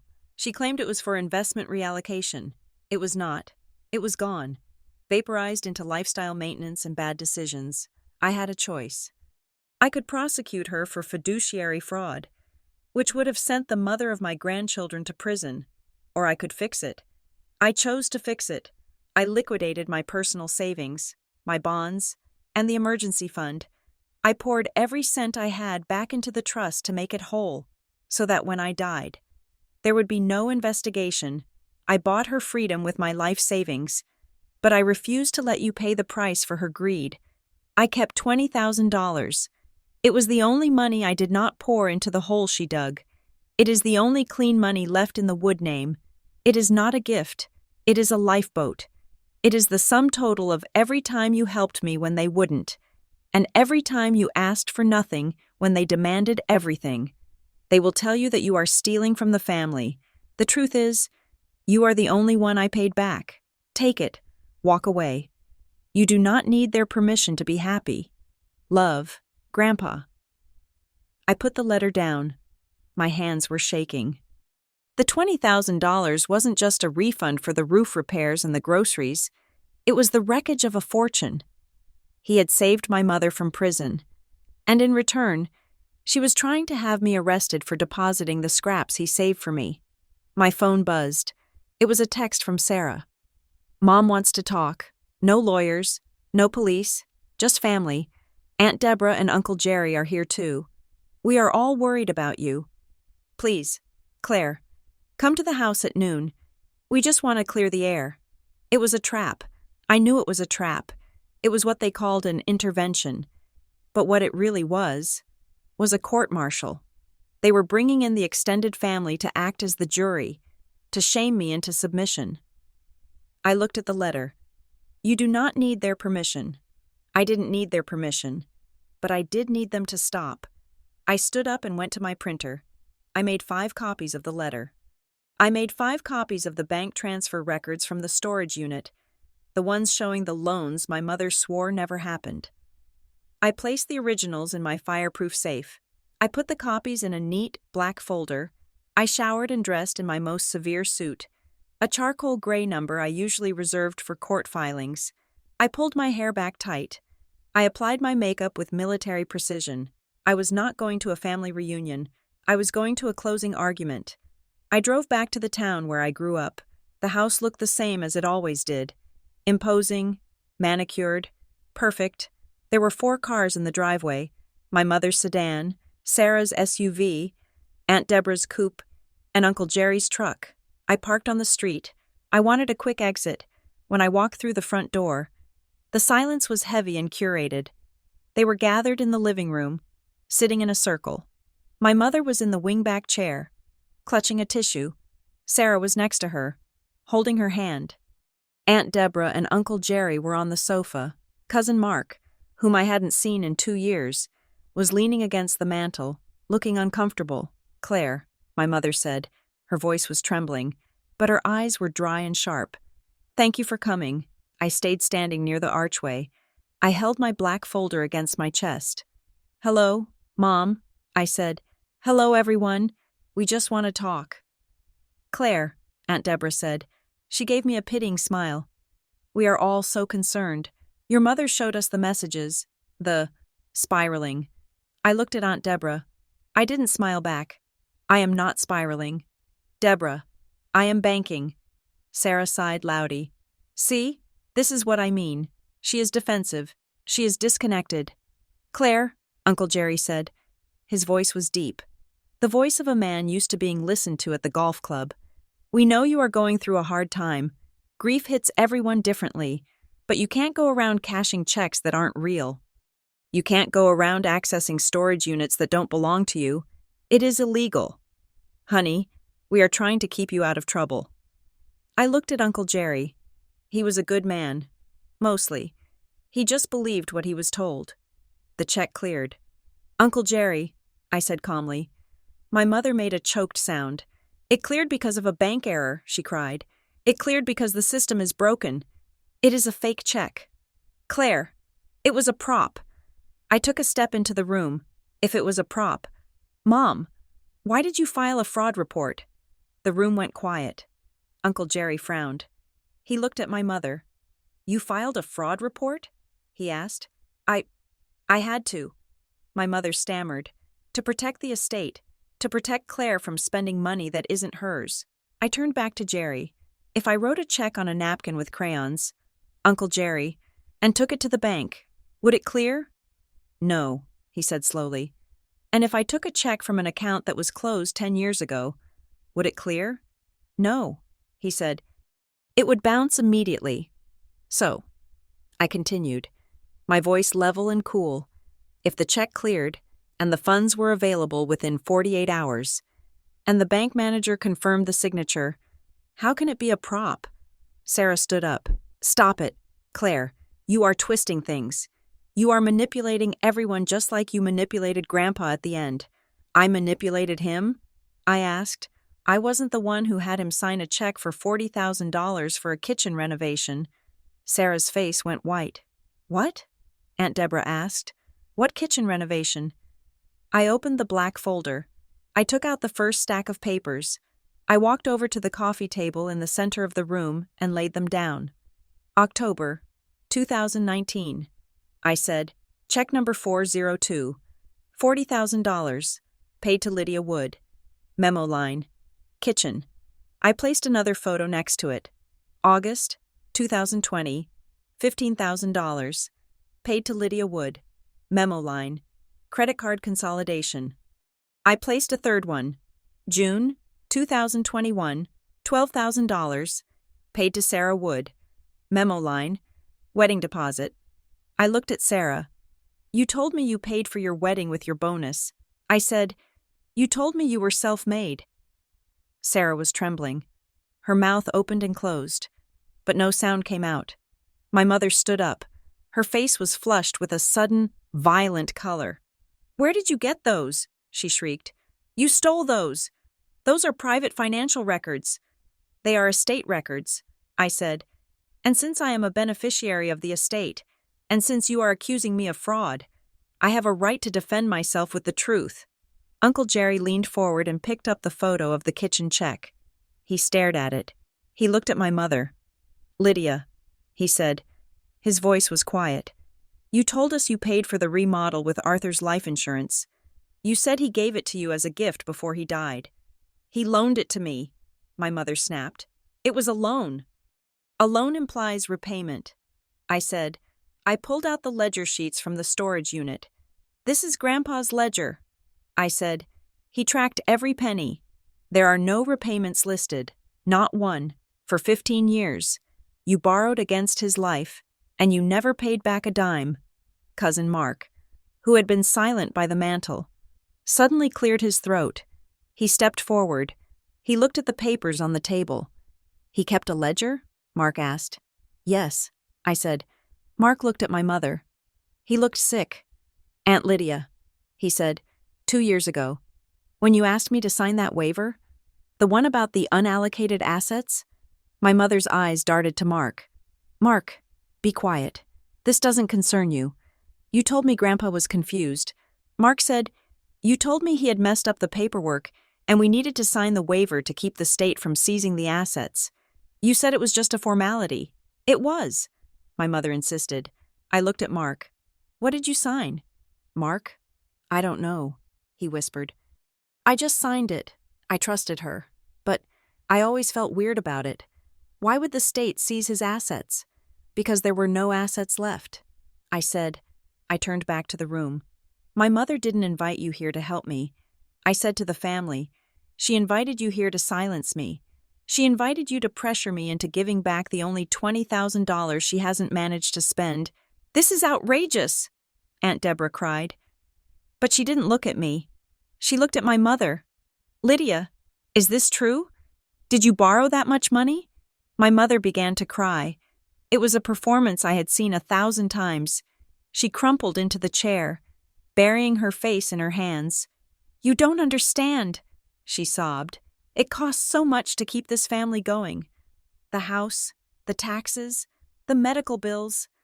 I did it for us. I did it for the family name. And now Claire is trying to humiliate me, after everything I've done. She looked up at me, tears streaming down her face, her teeth bared in a snarl. You are selfish. Claire, you always have been. You hoard your money while the rest of us struggle to keep up appearances. I felt a strange sense of detachment. I looked at the woman who had raised me, the woman who had taught me to fear judgment above all else. I saw her clearly for the first time. She wasn't a matriarch. She was a parasite. I am not selfish. Mom, I said softly, I am just the only one who didn't steal from him. I reached into the folder and pulled out the copies of the sealed letter, the letter from Grandpa. I didn't give them the whole letter, not the part about the forgery, not the nuclear option, not yet. I gave them the first page, the page about the intent. I handed a copy to Uncle Jerry. I handed one to Mark. Read it, I said. The room went silent as they read. I watched their eyes move across the page. I watched Uncle Jerry's jaw tighten. I watched Mark's face fall. It is the sum total of every time you helped me when they wouldn't. They will tell you that you are stealing from the family. The truth is, you are the only one I paid back. Uncle Jerry lowered the paper. He looked at my mother. He looked at her with a profound, heavy disappointment. Lydia, he said, this isn't a prop. This is a testament. My mother snatched the paper from his hand. She read it. Her eyes scanned the lines frantically. He didn't write this, she hissed. She looked up at me. You forged this. You wrote this to hurt me. It is dated. Mom, I said, it is in his handwriting, and Samuel Vance has the original. My mother froze. Samuel Vance? Yes, I said. The accountant you fired? He kept it for me. The mention of the accountant seemed to break something in her. The grief mask fell away completely. She stood up, her hands balled into fists. You little sneak, she spat. I knew I should have checked that cookbook. The room gasped, a collective, sharp intake of breath. Sarah looked at her mother. Mom? My mother didn't look at Sarah. She was staring at me with pure hatred. I saw him with it. She said, her voice was low, shaking with rage. The week before he died. He was writing in the kitchen. I saw him put the check in the book. I told him it was ridiculous. I told him I would burn it if he tried to give it to you. He told me he threw it away. She took a step toward me. I checked the trash. She said, it wasn't there. I looked through his desk. I looked through his safe. I couldn't find it. I thought, I hoped he had flushed it. She glared at me. I knew you would find it. She whispered, You always were a snooping little brat. I stood my ground. I didn't flinch. So it wasn't a prop. I said, you knew it was real. You knew he wanted me to have it. And you spent the last week telling everyone I was crazy, telling my boss I was unstable, telling the bank I was a criminal, all because you failed to steal it first. My mother didn't answer. She didn't have to. The truth was hanging in the air, thick and suffocating. Uncle Jerry stood up slowly. He placed the letter on the table. I think I have seen enough, he said. He walked over to me. He put a hand on my shoulder. I am sorry. Claire, he said. He walked out of the room. I heard the front door open and close. Then Cousin Mark left. He didn't say anything. He just looked at the floor as he passed my mother. Aunt Deborah stayed seated, looking from my mother to the papers on the table, her face a mask of shock. My mother looked around the room. She saw her audience leaving. She saw her control evaporating. She turned on me. Get out, she screamed. It wasn't a request. It was a banishment. Get out of my house, you ungrateful traitor. You come here and destroy this family? You expose us to them? She pointed at the door. You want the money? Keep it. Take your $20,000 and choke on it. But don't you ever ask me for anything again. You are cut off. Do you hear me? You are dead to us. Sarah stood up. She wiped her eyes. She moved to stand next to Mom. She crossed her arms. You heard her, Sarah said. Her voice was cold, echoing the mother she was rapidly becoming. You chose the money over us. I looked at Sarah. I remembered the nights we used to stay up talking about boys. I remembered helping her with her homework. I didn't choose the money. Sarah, I said, I chose the truth. I looked at my mother. I have one more thing. I said. My mother was breathing hard, her chest heaving. What? What else could you possibly have? I have an off-ramp, I said. I pointed to the folder on the table. I have more. Mom, I have the rest of the letter. I have the files from 2012. I know about the trust withdrawal. I know about the forgery. My mother went still, deadly still. The color drained from her face so fast she looked like a corpse. I haven't shown that to anyone. I said, not Uncle Jerry, not the bank, just you. I walked to the door. Here's the deal. I said, you withdraw the fraud report at the bank. You stop calling my boss. You stop telling people I'm crazy. You leave me alone. I put my hand on the doorknob. If you do that, the forgery papers stay in my safe. But if you come after me again, if you send one more threatening text or file one more false report, I will send the full package to the other beneficiaries, and I will send it to the district attorney. My mother stared at me. Her eyes were wide, terrified. She knew exactly what I was talking about. She knew I held the keys to her prison cell. Is that a threat? Sarah asked, unaware of the gravity of what I held. No, I said, it is a boundary. I opened the door. Goodbye. Mom.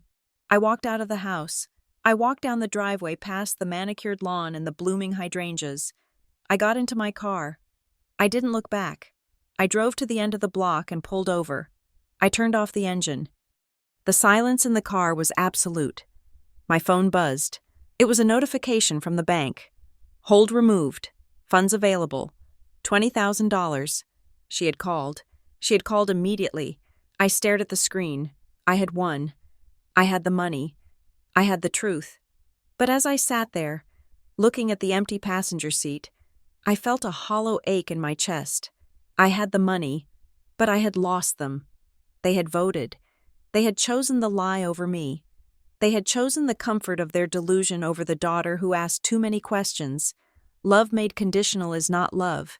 It is a transaction. And the contract had just been voided. I put the car in gear. I drove toward the highway, toward the city, toward a future that was smaller, quieter, and infinitely more real. I was an orphan now, but I was a solvent one, and I had a lot of work to do. The ceasefire lasted exactly 48 hours. I had returned to the city, to the quiet hum of my apartment, and the strange, hollow sensation of being a woman with $20,000 and no family. I thought the confrontation in the living room had been the end of it. I thought the threat of the forgery documents, the nuclear option, would keep them at bay. I underestimated their desperation. I underestimated the sheer, blinding panic of people who have built their entire lives on a foundation of sand and are watching the tide come in.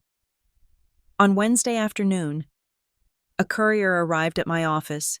He didn't come to the front desk. He waited by the elevators, catching me as I returned from lunch. He handed me a thick, stiff envelope with a red urgency stamp. I didn't open it until I was at my desk. The letterhead was from a legal firm I didn't recognize. Something generic and imposing. Likely a service my mother had found online or through a friend of a friend. Unauthorized appropriation of estate assets / demand for immediate restitution. I read the document. My hands didn't shake this time. Instead, I felt a cold, cynical appreciation for the narrative they were trying to construct. The letter alleged that I had exploited the diminished capacity of Arthur Wood. It claimed that I had illegally obtained access codes to a storage unit containing sensitive financial documents. It accused me of conversion of funds, a fancy legal way of saying theft. But the kicker was the demand. They weren't just asking for the $20,000 back. They were demanding the physical surrender of all illicitly obtained records, photographs, and correspondence, along with a signed non-disclosure agreement, in exchange for them declining to pursue criminal charges for elder abuse and theft. They were trying to gag me. They didn't care about the money as much as they cared about the evidence. They wanted the photos of the checks. They wanted the proof of the kitchen renovation. They wanted to scrub the hard drive of history. I picked up the phone and called Elena. They made a move. I said, "Send it over." She replied. I scanned the document and emailed it. 5 minutes later, Elena called me back. Her voice was sharp, professional, and devoid of fear. "This is a scare tactic. Claire, it is barely legal. They are accusing you of theft for accessing a unit you had a key for. It is nonsense, but it is aggressive nonsense. They are banking on you being too terrified of a lawsuit to fight back. What do we do?" I asked. "Do I use the nuclear option? Do I send the forgery proof to the district attorney?" Elena paused. "Not yet," she said. "If we release the forgery documents now, we blow up the estate, the IRS gets involved, the assets get frozen for years. You lose the $20,000, and your mother goes to jail. Maybe that is justice, but it doesn't get you peace. So what is the play?" "We respond," Elena said. "But we do not defend. We attack. We show them that if they file this lawsuit, everything they are trying to hide becomes a matter of public record. A lawsuit is a public filing. Claire, if they sue you for conversion of assets, we are allowed to introduce evidence to prove the assets were yours. That means the ledger, the letters, the bank records. It all gets attached to the court docket. Anyone with an internet connection can read it." I understood. They were threatening to drag me into court, not realizing that court was the one place where their lies wouldn't survive the lighting. "Draft it," I said. Elena's response was a masterpiece of legal brevity. She didn't argue feelings. She didn't mention my mother's tears. She simply laid out a timeline. Exhibit A, verification of funds by First Regional Bank. Exhibit B, sworn affidavit of intent by Arthur Wood, the letter. Exhibit C, record of harassment and attempted coercion by Lydia Wood and Sarah Wood. The closing paragraph was the warning shot. My client is in possession of extensive documentation regarding the historic financial management of the Wood Family Trust. Should you proceed with litigation, my client reserves the right to introduce all relevant financial history into discovery to establish the pattern of financial dealings within the family. We strongly suggest you advise your client that a public trial will necessitate a full forensic audit of the estate dating back 20 years. We sent it. That night, I sat on my floor and organized my life. I finally understood the real source of their panic. It wasn't the $20,000. My mother spent that much on a summer rental. The panic was about the trace. For years, my mother had operated in the shadows. She borrowed from the trust, borrowed from Grandpa, borrowed from me, always keeping the pools of money separate, always robbing Peter to pay Paul. She relied on silence. She relied on the fact that Grandpa wouldn't prosecute her and I wouldn't question her. But the check changed that. Cashing the check created a hard line. It was a transaction that couldn't be fuzzed over with a story about bad luck. It proved that Grandpa had agency. It proved he had a system. And if anyone pulled that thread, if the IRS, or the other cousins, or Uncle Jerry looked at why Grandpa paid me $20,000, they would find the ledger. And if they found the ledger, they would find the forgery. The $20,000 wasn't an inheritance. It was the first time in 30 years that money had left the family ecosystem without my mother's permission. That was why she was terrified. I had broken the seal. I realized then that I could never go back. Even if I gave the money back, I was dangerous now. I knew too much. I opened my laptop and started the administrative work of severing ties. It was unglamorous, boring, and heartbreaking. I logged into my company portal and removed Lydia Wood as my emergency contact. I stared at the blank field for a long time. Who do you call when the world ends? If not your mother? I typed in the name of my best friend, Julie. I logged into my retirement account. I changed the beneficiary from Sarah Wood to the Humane Society. I called the credit bureaus and placed a freeze on my Social Security number. I knew my mother had my information. I knew she had used family data before to open accounts for our benefit. I wasn't going to risk it.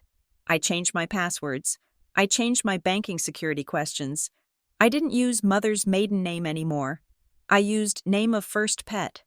It was a quiet, systematic dismantling of the wires that connected me to them. It wasn't revenge. I wasn't doing this to hurt them. I was doing it because I finally accepted the truth. They would burn me to keep themselves warm. I was building a firebreak. 3 days later, the summons came. But it wasn't for a lawsuit. It was a notice from the county probate office, a mandatory mediation and asset verification hearing. It seemed my mother had tried one last maneuver. She couldn't sue me without exposing herself. So she was trying to use the administrative process of the probate court to force a settlement. She had likely petitioned the court, claiming there was a dispute regarding portable assets and demanding a resolution before the estate could be closed. It was a public appointment, a government building, a neutral ground. I called Elena. I will be there, she said. This is their last stand. Claire, they are hoping you will be intimidated by the setting. They are hoping you will crack under the pressure of a government official asking you questions. I won't crack. I said, the morning of the hearing, the sky was a brilliant, hard blue. I wore my charcoal suit again. I packed my black folder. I included the nuclear documents, the forgery proof, in a separate, sealed envelope at the back. I hoped I wouldn't have to use them. The probate office was in the basement of the courthouse, a room of beige linoleum and flickering fluorescent lights. It smelled of floor wax and old paper. When I walked in, they were already there. My mother sat on one side of a long, scratched conference table. She was wearing black, looking solemn and official. Sarah was next to her, tapping furiously on her phone. Their lawyer, a man named Mr. Garris, who looked like he hadn't slept in a week, was shuffling papers. I sat on the opposite side. Elena sat next to me, placing her briefcase on the table with a heavy thud. At the head of the table sat the probate clerk, a woman named Ms. Vance, no relation to the accountant, who looked like she had seen every variety of family greed the county had to offer and was impressed by none of them. This is a mediation regarding the estate of Arthur Wood, Ms. Vance said, clicking a pen. The executor, Lydia Wood, has filed a petition claiming that an asset, specifically a check for $20,000, was misappropriated by the beneficiary, Claire Wood. She looked at me over her reading glasses. The executor claims this check was invalid and demands its return to the estate pot. Mr. Garris cleared his throat. Your Honor, Miss Vance, my client simply wants to ensure the estate is distributed equitably. The check in question represents a significant portion of the liquid assets. We believe the deceased was not of sound mind when it was written, or that the check was obtained through undue influence. We are willing to drop the theft allegations if the funds are returned today. He looked at me. My mother looked at me. Sarah looked at me. It was the same look they had given me in the living room. Be a good girl. Fix this. Don't make a scene. Elena started to speak, but I put a hand on her arm. I will handle this, I whispered. I stood up. Ms. Vance, I said, I have a document to present. My mother rolled her eyes. Oh, God. Here we go with her conspiracy theories. I opened my folder. I took out the letter from Grandpa, the one explaining the reimbursement.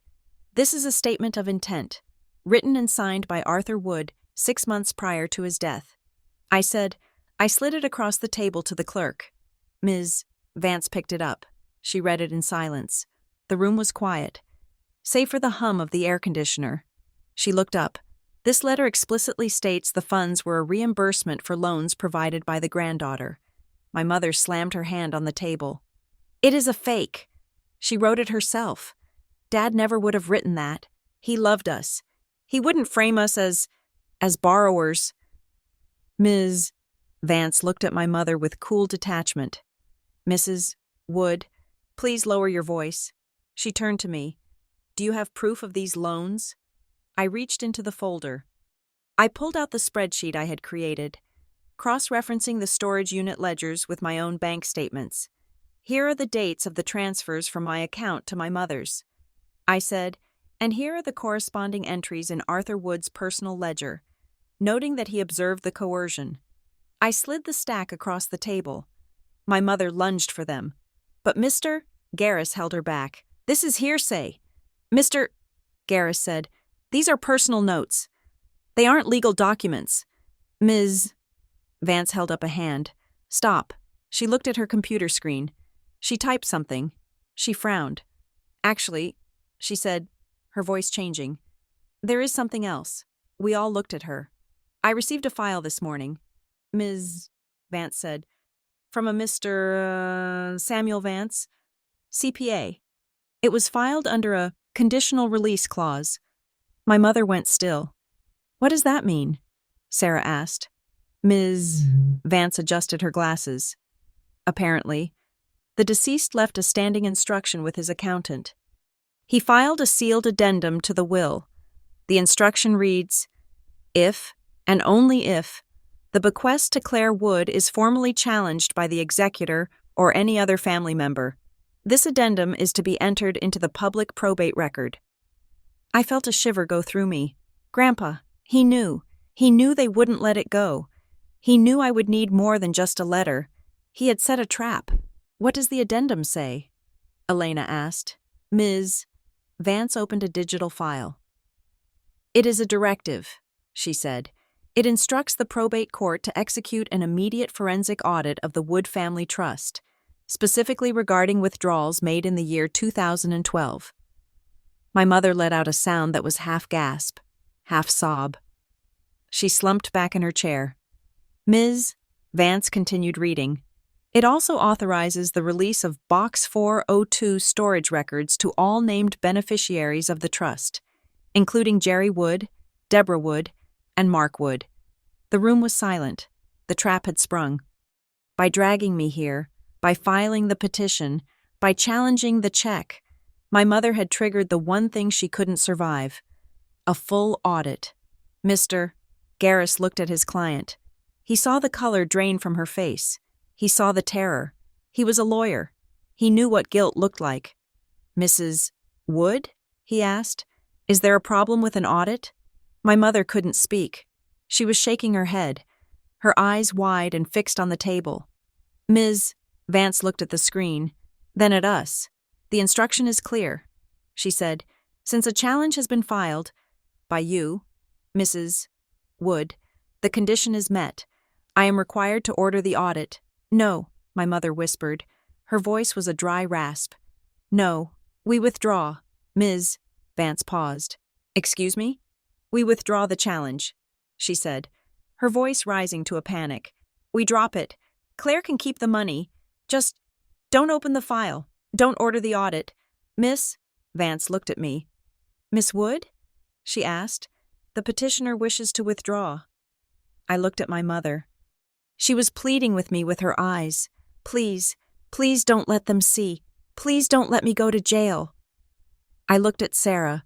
She looked confused, scared, realizing for the first time that the prop check lie was covering a sinkhole that was about to swallow her inheritance too. I touched the black folder in front of me. I had the forgery papers right there. I could hand them to Ms. Vance. I could end it all right now. But I remembered Grandpa's letter. You deserve freedom, not permission. If I handed over the papers, I would be tied to this court case for years. I would be the star witness in my mother's trial. I would be the daughter who sent her mother to prison. I didn't want that. I didn't want revenge. I wanted to be gone. I stood up. Ms. Vance, I said, if the challenge is withdrawn with prejudice, meaning it can never be filed again, I have no objection. Ms. Vance looked at the computer. If you withdraw with prejudice, Mrs. Wood, the case is closed. The addendum remains sealed unless a new challenge arises. However, the check stands. You accept its validity? My mother nodded frantically. Yes, yes, it is valid. It was a gift. We accept it. Ms. Vance typed. Very well. Petition dismissed. The estate is closed regarding this matter. She closed the laptop.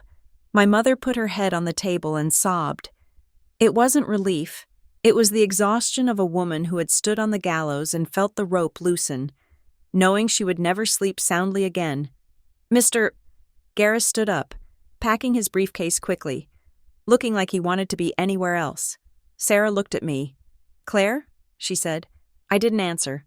I picked up my black folder. I turned to Elena. Thank you, I said. Send me the bill. I walked toward the door. Claire! My mother called out. She lifted her head. Her face was ravaged. Where are you going? I stopped. I didn't turn around. I'm going to live my life. Mom, I said. But the audit? She whispered. The files? They stay sealed. I said, as long as you stay away from me. I turned my head slightly. If I ever hear from you again, if you text me, if you call my job, if you send Sarah to guilt-trip me, I will mail a copy of the key to Uncle Jerry. I walked out of the room. The hallway was bright. The air was cool. I walked up the stairs, out of the basement, and into the main lobby of the courthouse. I walked out the front doors into the sunshine. I checked my phone. I blocked my mother's number. I blocked Sarah.